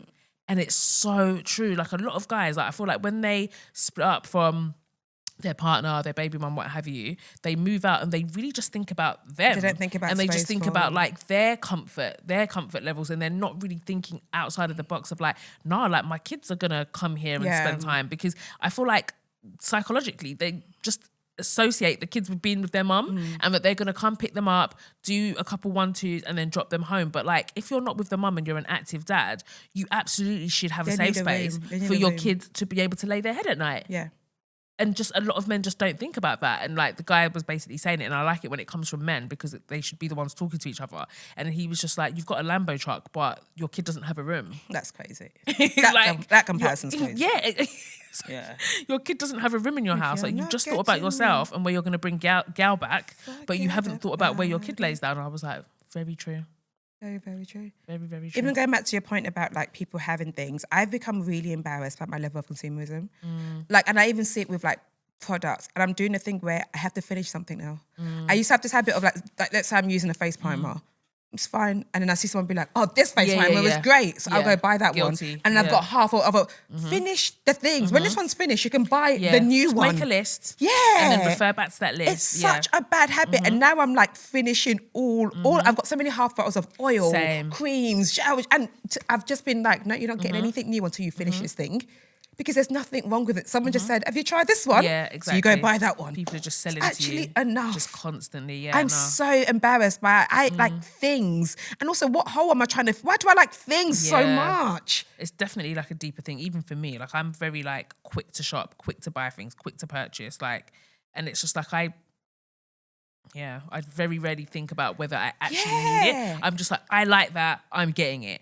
And it's just like, girl, do you really don't need that? need that. And then it's like so wasteful as well, like what you're saying. And like even with the half bottles of creams and potions and lotions and stuff like that, after a while, when I've got Pills so and much new potions. stuff, I end up throwing it away. Yeah, you do. And you don't Yeah. realise that you're actually throwing away money. Yeah. Like, what do you mean you've got a half-used bottle of like Aveeno or whatever? It's Yeah. been there for a while, so now you're just going to throw it away. Like this thing wasn't £12. No, we need to start valuing. Yeah, just valuing your things and the yeah. things that you buy, make them worthwhile so you have them and you use them well. I was fighting for my life yesterday because there was this Izzy Miyake dress that I really wanted. And I'm going to see how long it stays on my mind. And if it does stay on my mind. Then you must purchase. But then I will not buy other things. Yeah, exactly. You just have to make the sacrifices in other areas. Yeah. You know, and just have some balance, because don't not shop. Of course, like treat yourself, like, you know, especially if you really fall in love with something. I feel like that's different than just sort of like the on a whim purchases. Like that's more me. I'm more like on a whim. Like I can't remember the last time I saw something and I was like, oh my God, I'm in love with that.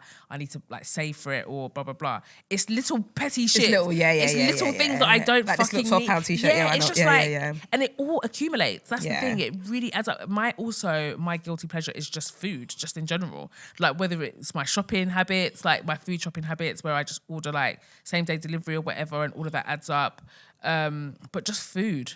And it was just like yesterday, the day we were recording this, the day before was pancake day. And I didn't want pancakes the whole day. And then by like 9 o'clock, I was like, I should make pancakes, Yeah. innit? I put the batter together. And I was like, you don't want want to this. eat it. But it's the kids had seen everybody posting the whole day. Do you know I didn't make those pancakes? The batter's still in the fridge. I'm going to go home and throw it away because I'm like, you don't, what are you doing? Yeah, what a waste of I ingredients. literally just said that, I was like, you don't want it. Like, Yeah, it's actually. because I've just seen everybody posting pancakes. I was like, oh, I guess I should have some. Yeah, it's really easy to get like influenced. You know, it really is. But you just have to just be strict. But my one is like, it's not every time I need to be buying food out. Like even when I came in here today, I bought a chicken Caesar salad and I bought a piece of Madeira cake and a chai latte. Where did you get them from? Little cafe across the road. Okay. But that cost me £12. Yeah. £12. And I didn't even like the cake. So that's gone down the drain. So today's the start of Lent, that we're recording this. God, What here have you we given go. up, Audrey? There's only one thing I should really give up. Yeah. There's only one thing, which is my addiction Addiction. to same day like grocery shopping on Deliveroo and Uber Eats. Audrey is crazy. It's actually mad though. It's not. I will say my name is Audrey and I have a problem when it comes to that. She'll fancy Maltesers and just be like, yeah, I've done that before. I literally have done that. I remember one time, this is so disgusting. One time I wanted to make spaghetti. I wanted to make spag bowl. And it's so bad. I wanted to make spag bol. All I had was the actual spaghetti. So I needed the mincemeat and I needed like the pasta sauce. Yeah. So I went and ordered it, but this was back in the day, so they didn't have the option to, if they don't have one thing, cancel the entire order. Yeah. So I'd done the order. It cost like £8. It's always more expensive than but it is in shops. But then it was like £12. Yeah. It was probably like £12 altogether when they've added the delivery. So then they bought it, but there was no mince. They didn't have mince in stock. So all I had was the pasta sauce, basically, which essentially I ended up paying £8 for just pasta sauce, yeah? So then I was like, I could have gone to the shops. Mind you, at the time I was living, when I say I live here, the Tesco's was there. A stone's throw all away. I had to do... Put a jacket on, not even a bra, just put a jacket on. I don't even require a bra. Like, I live so close, but I could even go without my wig if I really wanted to, right? That's how close I was. But no, I didn't do that. I went to another place and then I ordered the minced meat and then I was like, I can't just get minced meat, that's ridiculous. I also need like garlic and onion, so I might as well do that. And then again, they didn't have that option. They didn't have minced meat there either. So I paid like £8 for garlic and onions to be delivered to my house. But oh no, I didn't stop there. There's no way you went to somewhere else. I went to another place to get the minced meat. All in the name of laziness. And the thing that's so mad, it's not like they're delivering it from the Tesco's across the road. Do you know what I mean? Eventually I got the minced meat. But I wanted to make spag bol. On a normal day, that meal should cost you £8. That's a cheapy meal, £8 at max, and that includes everything. Everything, cheese, tomato sauce, pasta, all of it. I ended up spending like £35 because I just was too lazy. You might as well have gone to a restaurant. Exactly, I could have gone and just eaten out for that amount, for two. Because two sometimes spag when bols. I'm craving something, when I'm going to order it, then I'm like, for example, I like stir fry. I'm like, I'm craving a stir fry. But and it's never going to be as good as what I make it and thinking about it. And I'm like, by the time I order it, that's £16. There's an actual, with stir fry, you can just get the noodles, a packet of thingy, and it comes up to about like £5. This is not an ad. Every time I just go and buy this bits instead. This is not an ad, but one of the things that's so wonderful about Deliveroo, what they do, is that, say for example, like you just said the stir fry, just reminded me, if you search noodles, it will offer you a bundle package at the end. So you can get like the noodles and then you can get like all the veggies. You have to give it up. And then you can get the sauce and they do it as a bundle package and give you a discount because you're making stir fry. But they do that in shops. I know, but you don't have to leave your house though.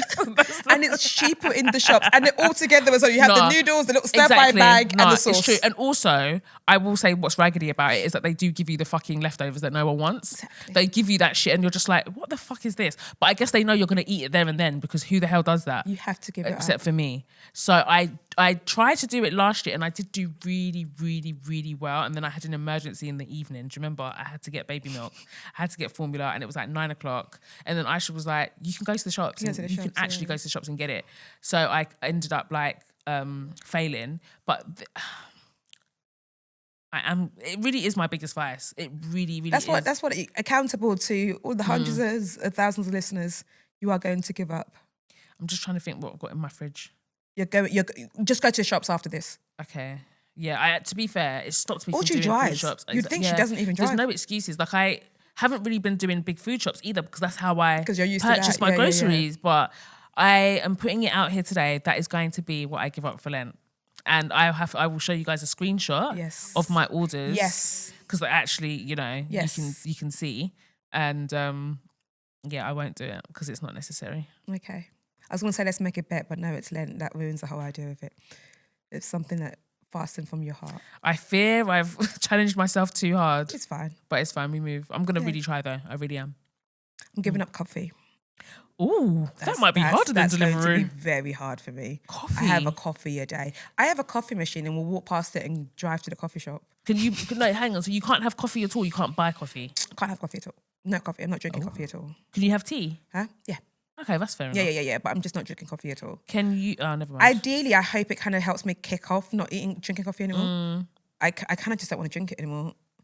So hopefully it will start this. Because that's kind of how I stopped having sugar in my tea. I remember that. Yeah. So I used to always have sugar in my tea and then gave it up. I just stopped adding sugar. And then I remember at the end of Lent, I tried to add sugar and I was like, can you have chai lattes? Oh my God, it was disgusting. Nothing. You can't have chai latte? No. Actually, I can have a chai latte. Yeah, because you educated me and told me there's no coffee in that. And I thought I was doing my big one. It's because I always have chai lattes dirty. I can have a chai latte. Have a chai latte and then have it with... Oh no, you probably won't have the caramel part. No, I won't have all of that. But because I was thinking, I'm going to get bored of teas eventually, but I can have a chai latte. Yeah, I'm just not having any caffeine. Yeah. Gonna wrap that shit up. But anyway, dilemmas. Dilemmas. Let's get into your habits and your things. Okay, hello Audrey and Tolly. Before I get into my dilemma, I just want to say how much you've genuinely impacted my journey into womanhood. Aww. I've been listening since I was 16. I'm about to turn 26. Growing up in a house full of brothers with a Nigerian mum, a lot of what I've learned about womanhood, the trials, the nuances, the soft and hard parts, have honestly come from you both and the lovely listeners. I'm so grateful. That's so nice. Oh, that's beautiful. I cannot wait to see you in Dublin. Yeah. She says some words I assume is Irish. You know the language. That's Irish, yeah. Is it Irish? What did she say? Falciaccialini. Oh. No, that's No, not that one I speaking don't know. Italian. Falite Calini. Yeah, means welcome, girls, in the Irish language. Oh, sick. I hope you're both doing well, and whatever is weighing on you right now may it be lifted and sorted in Jesus' name. Amen. Now, on to my dilemma. In blunt terms, nobody has money anymore, and I'm annoyed. Girl, how do you think I feel? I don't mean to sound ignorant or dismissive at the state of the world, cost of living, geopolitical tensions, inflation, all of that. I completely understand that these things are tight, but lately it just feels like the people around me never have money to do anything. Now, I'm not privy to everyone's personal financial commitments, and I respect that. But based on conversations we've had, I assume that there's some discretionary income available. I'm quite financially literate, and I split my monthly income into different pots: travel, shopping, groceries, socialising, savings, etc. Once the money is in a specific pot runs out, I consider myself broke in that category and don't touch the rest.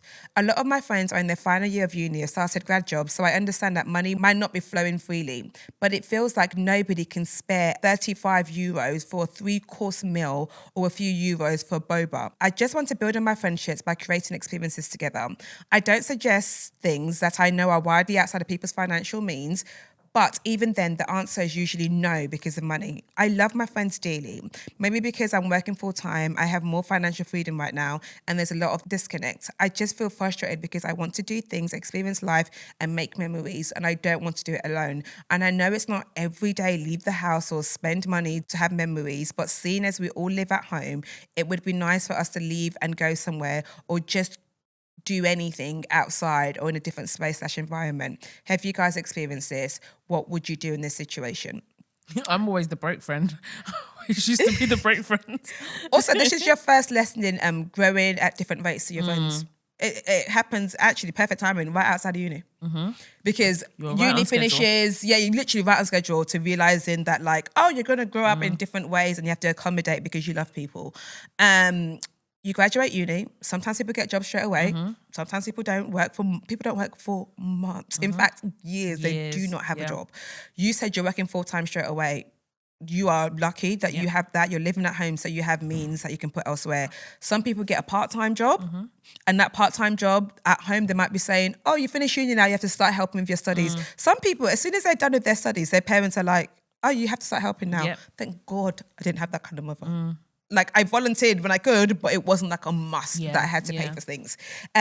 So that's just what it is. It's that time outside of uni. I remember one of our friends, we had all eventually got work. She was still studying because she was she's a doctor now, but she wanted to be a doctor. So she was had no money. We were like, oh God, man, well, let me tell you something now.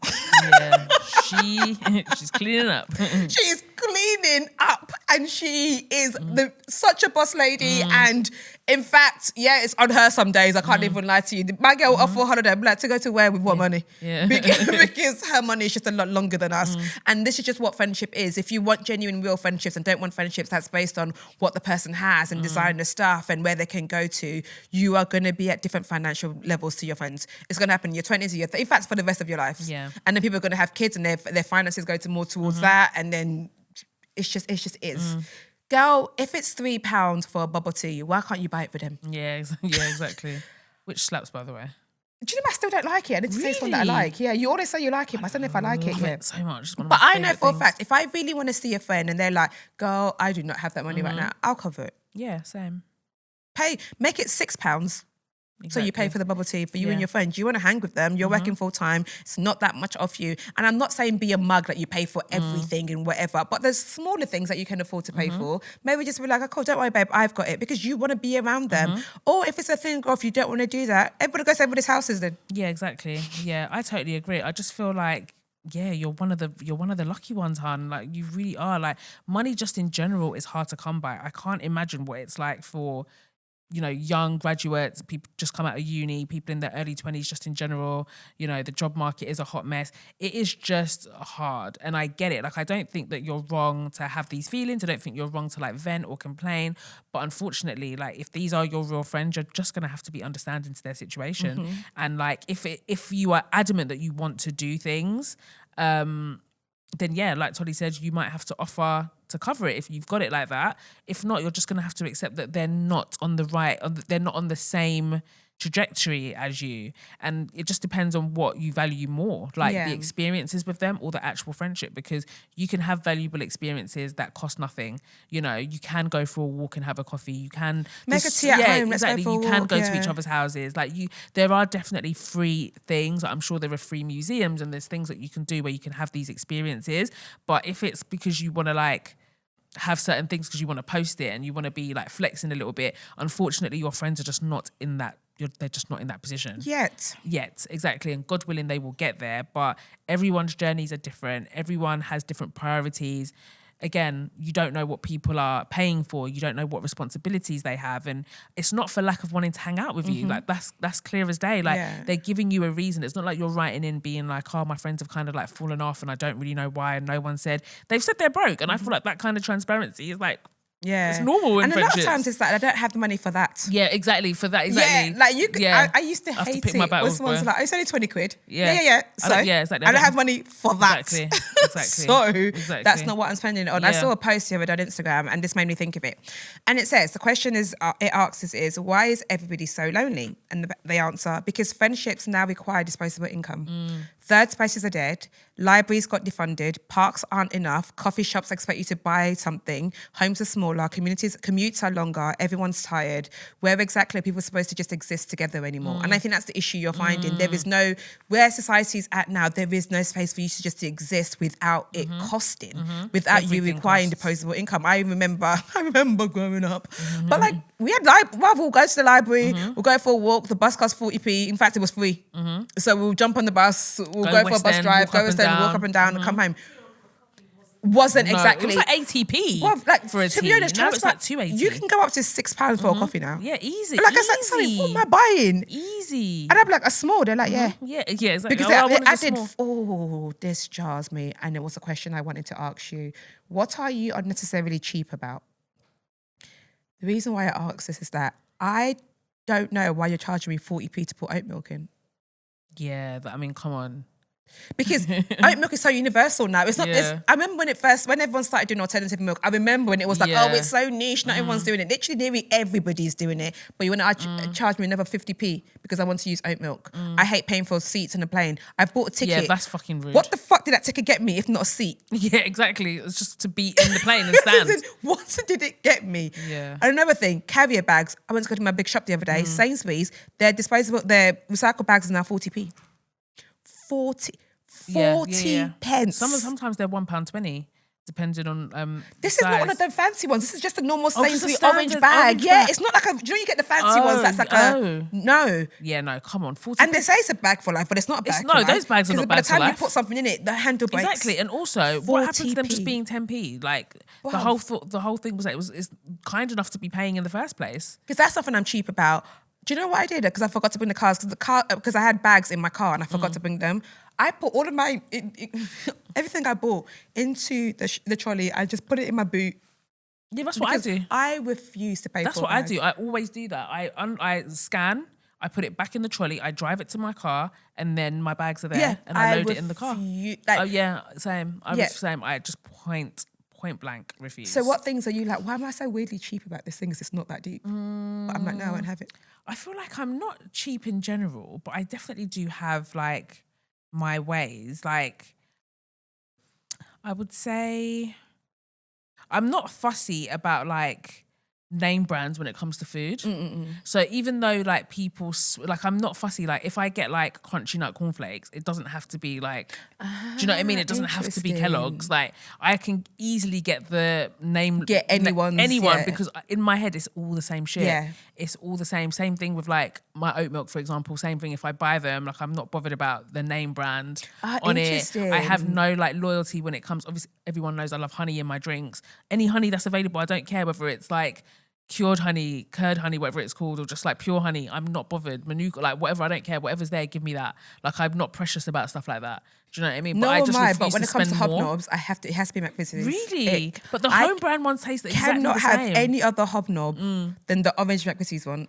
Really? I can't have any other ones. No, they all taste the I same. can just taste the difference. Like custard creams, they all taste the same. Yeah, nice, they do. Nice biscuits, they all taste the same. Do you know what's a biscuit that slaps? The little malted milk. Malted milk is so biscuits basic, but is so good. They're so addictive. And no one then why does they always have a cow on but them? But nobody puts it on the lineup of good milk. No, good biscuits. They don't. I'm like, why are we not talking about malted milk biscuits? They're severely underrated, a malted milk. Nobody adds it to the lineup. They really are. And so is a rich tea. But not a rich tea. Sorry, no. Okay, no one agrees with me in the room. But but that's because you guys are thinking of the round rich tea biscuits. What are the You've got ones? to get the rich tea fingers. I've never tried it. Basically, fingers are long, and okay, I've never tried it. Rich tea is a circle. The circle, yeah. But they're too thick. The rich tea fingers, they're a little bit thinner, so you're kind of like chasing the taste is a bit more adventure. It's not bad. It just reminds me of older people. Yeah, I don't know why. No, do you know what reminds me of older people? Bonbons. What are those? They're basically custard creams, but chocolate. I know exactly. That chocolate is disgusting. That biscuit is actually disgusting. Oh, that is hilarious. And like the best biscuit of all. I just bought it the other day because they're my favourite biscuits. Viennese bars. Not hobnobs. Jamie Dodgers. No, it's old school. The Irish Digestives. did it. The Irish did it. Shortbread. Shortbread. Yeah. Shortbread. Oh, we're going through all the biscuits in the world. Shortbread. Shortbread. Oh my god. The most indulgent. They did their big one with that. Beautiful. Oh my god. And I bought a small bag. I said, okay, I'll have a couple of days. It's finished in a night. Yeah, no. I had some shortbread and tea yesterday. And I was reading my book. I said, wow, this is the life. That is life. This is the life. If you could capture a moment of happiness, this is the life. It's that right there. I was like, oh. It is that right there. And I bought the branded one. Is it Walker's that did it? No, not Walker's Crisp. There is like a... It's like they're called Scots or something. Scott, yeah. It's like a, yeah. Is it Walker's? I think they are. No, they are called Walkers. It is, isn't it? They are, yeah. They've got tartan. Yeah, the tartan on them. They're not called Scots, they've got tartan shortbread. on there. But I also think Nigerians love shortbread as well. No, that's a good biscuit. But do you know what? Actually, just reminded me of what my aunt says. I used to be really like adamant that I would never like go ad-free on anything. I would just used to get really annoyed. I just used to be like, what do you mean? Like now you're introducing ad-free and it's an extra $3.99 a month. Are you dumb? I would never do that. Like I swore like I would never ever like get premium on Spotify, but it doesn't really count because they sold me on everything. I'm ad-free on everything. That's one thing I'm not. I'm ad-free on everything. Like literally 4OD, ITV. Your joke, 4OD. Yeah, all of them. Because to me, I feel like that's what we are. I can't even talk. I feel like the 4OD, the ITV, Channel 5 and BBC is what we deserve as British citizens. Yeah, but don't you want to watch it ad-free? No. I feel like as long as I'm in this land, I should not be paying for those channels. No, I pay for the ad-free versions of them. So ITV. You're lying. And 4OD. And obviously I've got YouTube Premium. So yeah. How many subscriptions do you have? I've got ITV, I've 4OD. got ITV, 4OD. I've got Prime. Yeah. I've got Netflix. Yeah. I've got Disney. I use that. I've got Now TV. Yeah. And I've got Zeus. I've got a lot. Have you ever done like a financial a sweep? I should do. Because I think when you say that, I use them all. I think when it comes to financially, we start blurring the lines between what we want and what we need. We don't need. No, I definitely don't need all of those things. But I mean, don't cancel Disney, please. No, because I use them all. I use your Disney. So what I determine it by is whether I use it. I'm fair. If I use it and I'm actually getting use out of it, then I'm happy to pay. Fair. And I watch all of those platforms. I use all of them. I watch all of them, and I do prefer to go ad free because with 4OD, if I'm watching maths, I usually watch all of it back to back, and I just want it on rotation. Fair. And then my Zeus, my sister uses it, and Rochelle uses it, and I use it as well. So we share that together. Yeah. But yeah, I pretty much use all of them. I can't lie to you. You I are love you it. are the dream. You are a dream. I love it. I only pay for Apple Music and Netflix. Is it? That's the only two I pay for. Oh my God. I use your Disney. I use Tony's Amazon. I use someone else's now. Use your community, man. Yeah, I should Like really. shit. I'm happy to be the community pillar for that. Because someone else uses mine. Netflix. Yeah, I don't mind. I honestly Even don't the mind whole time I was on 'cause I probably Spotify, use I it. refuse to pay for Spotify. Yeah, I pay for I'm bloody not happy on Spotify. And Spotify with ads is the most irritating. Yeah. That's why I couldn't use it. That's why I've with got- ads, it is the most irritating. I've got the premium thing. of premium. I cannot lie, because I don't like ads. I just want to get to the nitty gritty. That's my little not vices, but my little treats. I don't mind an ad. I think I understand why we're here, innit? It's like everyone needs to make their money. Yeah, I hear it. Let me be the audience. I hear it. But yeah, cut your We friends some love slack. our ads. This episode is brought to you by. All right, next dilemma. Sorry, Next I dilemma. hope we helped. Yeah, exactly. So I was went off on a bit of a You started tangent. talking about but- malted milk.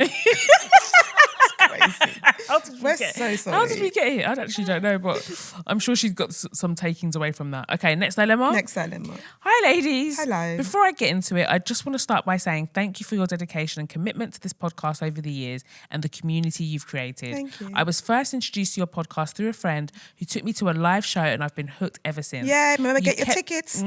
You've kept me going through school stress, family politics, relationship problems, and friend fallout. So again, thank you. Thank you. Okay, so here it is. The love of my life is back on the market. Ooh. The only issue is I'm married with a child. Oh, that's two big issues, boy. For background, we met while I was at uni and dated for about 3 years. It was genuinely one of the best relationships I've ever been in, and the sex was amazing. I was 19, living life. However, I went away to travel, and we both agreed not to wait for each other, and if we were meant to be, we would find each other again. Since then, we've had occasions where we've both been single and hooked up, but timing was always off for a proper relationship. I'm always chasing the sun. About 5 years ago, I settled back in the UK, so I reached out to him, but he was in a serious relationship, so I backed off. I dated, then eventually met the man who I married. Oh, wow, no love about, no description about him, boy. My marriage has been unhappy from the start. Oh, sorry. It was like, we said I do, came back from our honeymoon, and he was a different man. That's one of my biggest fears. And it happens so It happens often. more often than not, I'd say. I also got pregnant quite quickly after the wedding, which added even more pressure. But instead of feeling loved and supported, I often feel lonely in the relationship. He's a great dad, though. I love being a mum, and my daughter's happiness is my number one priority. After a lot of difficult conversations, interventions, and counselling, we've decided to give our marriage a fighting chance to try to create a healthier environment for our daughter. I've seen some good changes in my husband, so I feel positive about this. However, one day, scrolling on the app, I saw that my ex's fiance posted a video saying that her engagement is off. Oh. She didn't go into many details about the why, but I don't care. I want that man back. I'm married, so I'm resisting every urge to reach back out to him. What if he doesn't even want me, especially now I've got a child? What if my mind has created this vision of a great guy that may not be so great now that I'm in my 30s? Thoughts of my ex plague my mind day and night. I really don't know what to do. Please help me. I don't want to ruin my life and unsettle my daughter. Oh, it's a sticky one. This one feels above me. I cannot lie to you. This is a sticky one still. Okay, I would say this. I think that, you know, we have people in our lives that have... sometimes we have people in our lives, yeah, that take us back to a certain time of our life. And sometimes it's more what they do. Sometimes it's more where they take you back to as opposed to the actual person. Does that make sense? Like sometimes it's more of sometimes that person is a reminder of what life was and it's not necessarily them. It could very well be him as well. Like two things can very much be true. It might actually be him. You might actually consider this person to be the love of your life. But I don't think, that comparing a relationship you had when you were 19 to where you are now, I don't know if it's worth all the upheaval, all of the ruckus, all of the commotion and chaos personally, because so much happens within that time frame. And I think that sometimes what we're doing is hanging on to the version of that person they were when they were 19. Do you know what I mean? Yeah. But I think that it's also important to acknowledge the fact that you're genuinely unhappy in your marriage as well. Like, And I think that that's probably what plagues you as well, the fact that you are unhappy. I think that you're panicking because he's on the market, so you feel like you actually need to like do something about this quickly. I don't think that you should act on these feelings. Do not leave your marriage for this man. I don't leave think your you marriage should. because you're unhappy. Leave your marriage because it's not working. Leave your marriage because you both decide to leave your marriage or whatever. But like you said, you guys are working on it. You want to give it. Before you knew this, you were willing to give you and your husband and your family a fighting chance. Exactly. You said your husband is improved, and actually it was all going well until the day that you saw, hold up, this man is free. Do not leave your man for this man. Yeah, I don't think you should. Whatever reason you leave your partner for, you leave your partner for that, but not because what if you get there and like what you were saying, it's not what it was.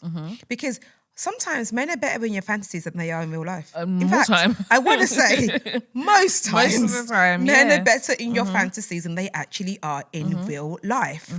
And I don't want you to now go there thinking, oh my God, it was like Audrey said, it was so amazing when we were 19. It was so great. He did this. Oh my God, I was like living in a prayer. I was so high, blah, blah, blah, blah, blah, blah, blah. And like you said earlier in this email, you're always chasing the sun. Sometimes stop chasing it. Stop and rest, hon. Like, as in, stop looking for the next thing and what's the next thing. No, I think you've got to a place where you probably have too much responsibility to keep being like, I'm going to go from this to this and to this to this, right? Like, yeah, you don't know who this man is now. You don't know if you want something. You don't know why his engagement broke off. Exactly. You better find out why. You don't know if he wants something with you. So don't upheave your whole family and break everything up for this fantasy of that you're going to go back and be happy ever after. But you know what? It might be.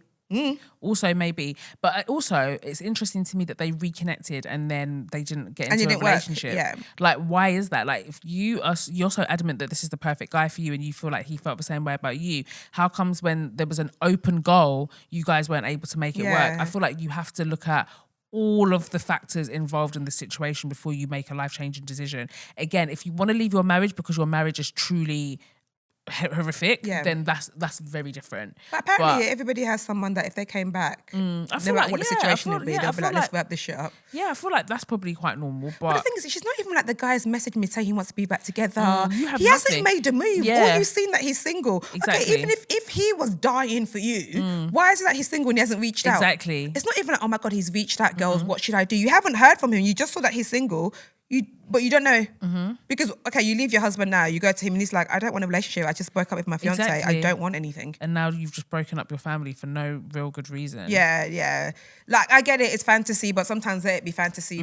Read some fan fiction, write about it and carry on with your life. I do not think this is worth leaving your husband Not for. at all. There's not enough signs for Wouldn't you recommend. to If it was just, I hate risk my it. husband, I'm unhappy and it's been awful. Like you said, it's awful. I'm sorry that you are in that situation where you are with someone that you do not love and you don't think is good for you. But hey, you said you're working it out. Right. So work it out. Indeed. I agree. Next dilemma. Hi, Tolly. Hi, Audrey. I've been a day one listener. Love the podcast. Die. You girls literally make my day. Never thought I'd be sending a dilemma, but I badly need some sort of guidance or advice. Okay. Onto my dilemma. I'm 30 years old and my husband is 34 years old. We've been together for 7 years, married for 3. We've been trying to conceive for more than 4 years. We have seen fertility clinics and doctors said everything was okay with me, but my husband is basically sterile. Doctors said he would never be able to produce a child naturally and we should consider looking into a sperm donor in order to conceive a child. My husband is totally against a random sperm donor as he would love a biological child. That's not. So you can't do it. Okay. We're both against adoption. Oh, okay. But his suggestion was using his brother's sperm as a donor. I'm not okay with this at all. It just doesn't sit well with me. I'm totally against it, to be honest. Motherly, it just doesn't make sense to me.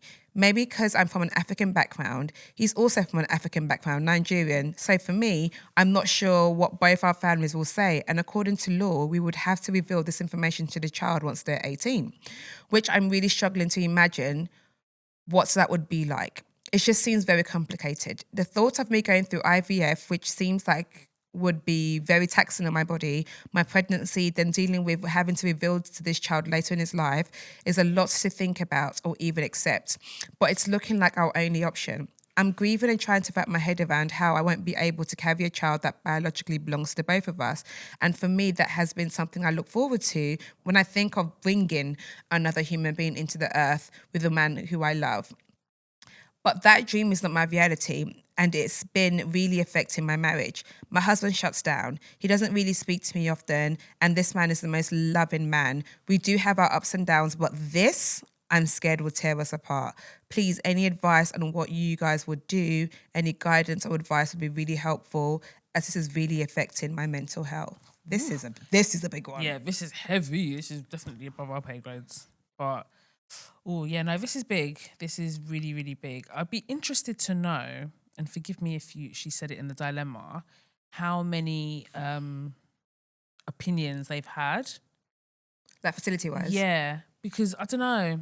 Not to say that, like, I know more than a doctor, but it sounds mad to, you know, with technology and stuff like that, to think that, like, you just need one. Like, he doesn't have one functioning sperm. If it's sterile, it's just not. Yeah, I guess so. If he is, anyway, forget that. Yeah, this is a hard one. I think for me, honestly, if it were me, I don't think I'd necessarily be against the brother. Oh, interesting. Yeah. Do you know, I would love to know your reasons why you're against the brother. Yeah. I get it. I think I would feel... It feels weird. I would feel weird about it too. I get it. But I feel like that would be the next logical thing in terms of... Actually, I don't know. Because they're both really attached to the idea of having a biological child. It's not like they're both open-minded to other options. Neither of them have said they want to adopt. You know, I think for me, I would get some comfort in it being still biologically tied to him in some way, and I think than a stranger. Yes, and I think maybe that's where he's coming from in this, right? When you say he shuts down, my assumption is, obviously I don't know the situation, is that there's some kind of guilt that I'm the one who can't provide this for our family. We both dreamed about this. We both wanted this. And I do think there is a kind of like, oh, it's me that can't do it. And I think you see a lot with women who are struggling to have children where they blame their body and their body feels like, why can't you do this for me? So that's what he's going through, right? And I think he probably thinks, okay, if it's my brother, I'm related to him. We share the same DNA. We share the same blood. Maybe this child would feel more like mine compared to if it's someone who I feel like I didn't know. I reckon that's definitely yeah, because in his head he'd be like, I'd love my nephew. I'd love my niece. Yeah. So I would probably love them. I'm going to raise them as my child. Yeah. They're going to be brought up in my home. So I'm going to love them. It's not going to be as hard as... And also I will... For you guys, because of what your moral thing, I don't mean this is widespread, he would recognise that child. I think there is something in maybe like having a sperm donor that you both don't know, that they're like, oh, this child does this. Why? Yeah. We don't know. Or like, do you know what I mean? This child's eyes are this. Why? We don't know. I think a lot of people in having their biological children, I think that's a thing for them. They want to recognise what they create. That's why people are so fixated with being like, here's a picture of my mum and my baby. Here's a picture of my grandma and my baby. Here's a picture, because people want to see that, like, I recognise this thing in this person because I've also seen it in myself, in my mother, in my husband's mother. People like, I really do it all the time to be like, oh my God, he looks like your husband's mum. Oh my God, he looks like you. Like, you just do it instantly. So I think he probably wants that with his brother. He'll be able to recognise that 100%. child. And he probably wants some equity. Like, I feel like with things like this, and I don't know, this is just my opinion, there might be fears that, like, well, if this child is biologically tied to you and there's no biological ties to me, if something were to go wrong, like, can that be weaponized against me? Can that be used against me? Whereas if it is his brother's sperm, then that child is still going to be in his family regardless, and there's no way of, like, taking the child away from him at all. I'm just trying to think. I don't know how it works with sperm donor. Do you completely write off your rights? Your rights? I'm not too sure. And I think maybe as well, yeah, just from like a African perspective, maybe she's thinking that, like, the family might not be respectful of the fact that, like... Let me tell you something. Because they're going to be like, that's your brother. Do you know what I mean? Just be bringing up anyhow. You don't need to tell them who it's from. Yeah. You're like, from an African perspective, they're going to think a sperm donor is weird. Anyway. Yeah, they're going to. Just that premise alone is going to be like, yeah. They're going to be like, oh, that's interesting. That's weird. They're going to think that anyway. Like, as in, like, but I say that, but a lot of people are like being for real. Women having other women carry their babies. People adopting, people doing all different kind of things. If it's something that you really want. And I think there is a lot of ego in it has to be biologically mine. I not many people want to admit it, but there is an ego in it. It's like, it's my blood, it's mine, I created it, whatever. Because if the thing is, we want a loving family, we want a child, that can happen. Yeah. Okay, you're against adoption, so I can't tell you that to do that. But like, there's other means where this can happen. And to be honest, there's no way this won't affect your relationship. Yeah, it's too big to not to. Just even the sheer fact that the problem is with him and the way society kind of deems manhood and all the rest of it. Even that alone is going to have some impact on his sort of self-esteem and all the rest of it. Yeah. That factor alone, and it's probably the least important thing in this whole scenario, is going to have, you know, some kind of impact on your relationship in terms of like resentment. There's all kinds of things that can stem from that. So yeah, I think it's definitely a tough scenario to be in. I'm just saying what I would personally do. I'm not saying that you're wrong for your opinions at all. If it were me, I would definitely be open to the prospect of using his brothers. Like I wouldn't, and I'm not against like sperm donors or anything. I feel like if you want to do that and you want to bring life, you want to be a mum and like do it, I've got no issues. But if you've got that option there because you're not doing it on your own, and you know it's if it's sperm you want, the sperm that's there that's connected to him, to me that makes the most logical sense. Like if I were doing it on my own, I'd not that I wouldn't be bothered, but I'd be open to using the sperm donor. I wouldn't really, you know, but the option is there and viable, then I would do it. I think my only advice is genuinely you guys need to talk more about it. Just be Like honest. this whole shutting down thing is not going to fucking work. Yeah, it's not a gonna thing that move. we can do silent treatment for a couple of days and carry on. We need to talk more about this thing. Either we see a therapist, we have someone who can be. This is not a decision that just you don't want to talk about it, so don't talk about it, and then what? Yeah. Things, plans need to be made. Does the brother even want to say? Even does the brother even want before to do it? even starting between each other? Would your brother be up for? Would the brother be up for That it? part. Because what if he's like, yeah, no, I think that's weird. I'm not doing that. Then what? I just think a lot more conversations need to be had. Yeah, and it definitely. cannot be you're shutting down. This is too big. Yeah, exactly. It's not deciding what brand of butter we're buying. This is too big This to is shut down. life-changing shit, isn't it?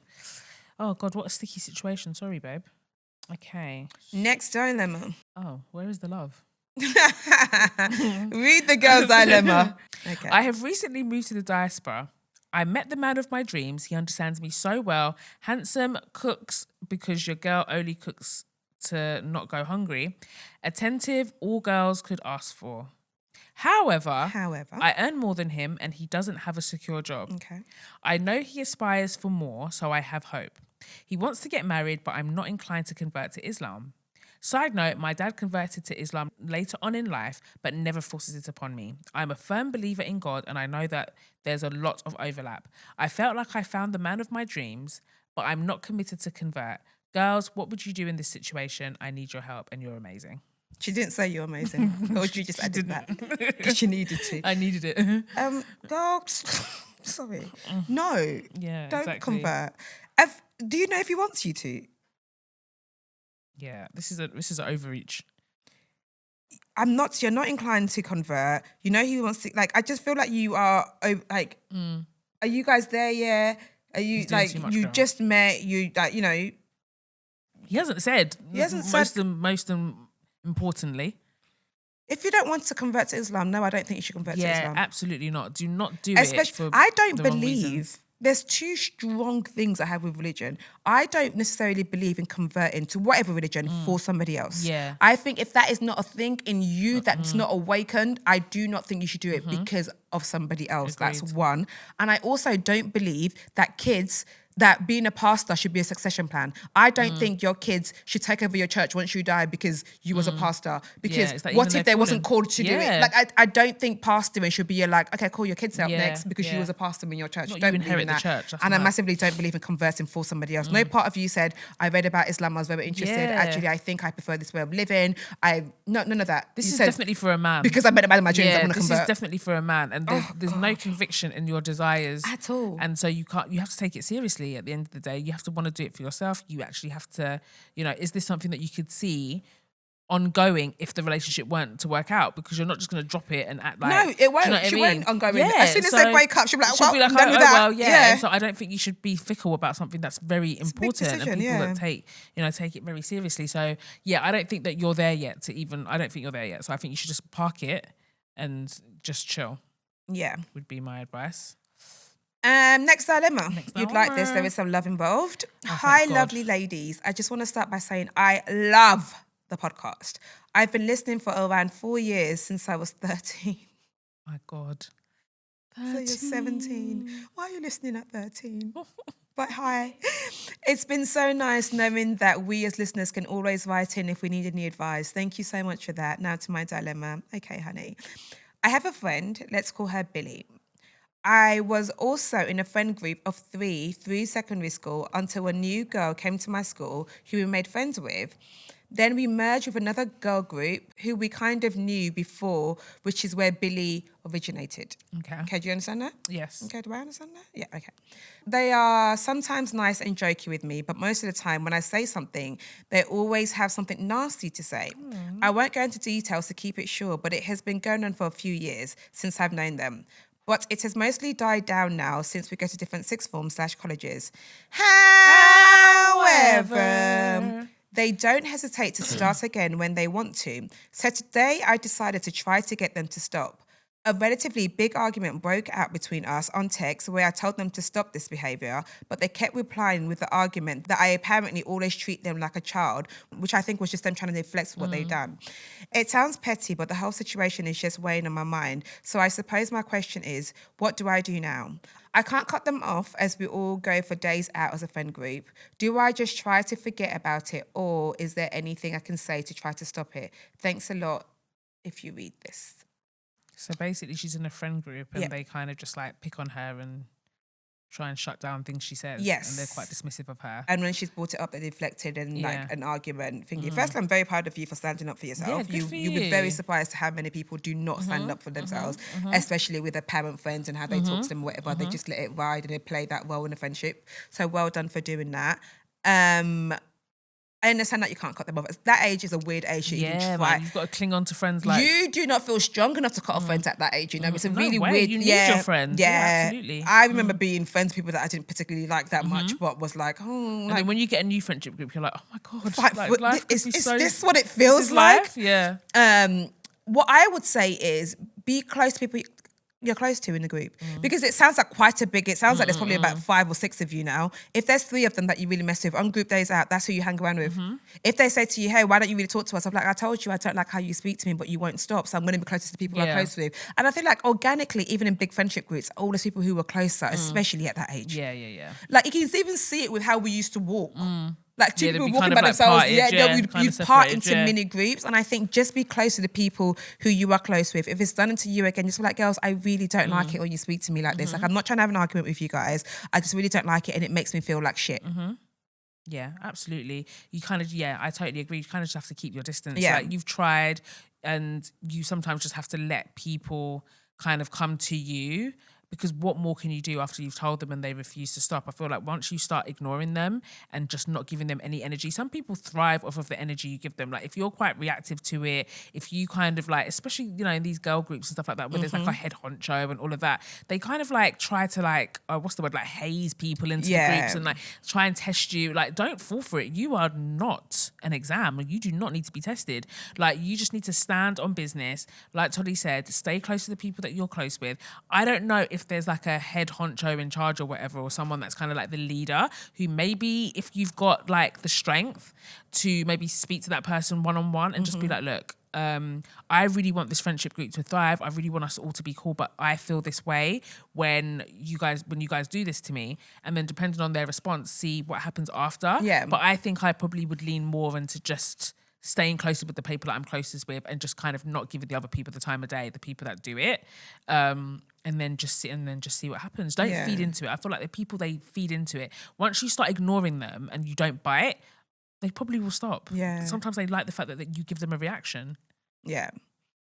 Yeah, because my thing would be just like try not to be around them, but I'm just very aware at that age, cutting off a friend, it feels like you're cutting off your left arm, and then you feel ostracized because everyone's still going to want to go up in groups, and then you're the one that's separating yourself. And I don't know if you've got the mental strength at that age to be okay. Yeah, you don't have the life experience, especially now. Whereas before, you'd have to wait till you get to school for them to tell you they all hang out. Yeah. Now I'm seeing on social media that you all hung out and I wasn't there. Excuse me. Exactly. Yeah. Yeah. That's what I would do. Yeah. But, well done. You've got this, honey. And I'm very proud of you for standing up for yourself. You really have. And that is it. That's all, folks. I've been your girl, Tolly T. And just call me Audrey. Bye.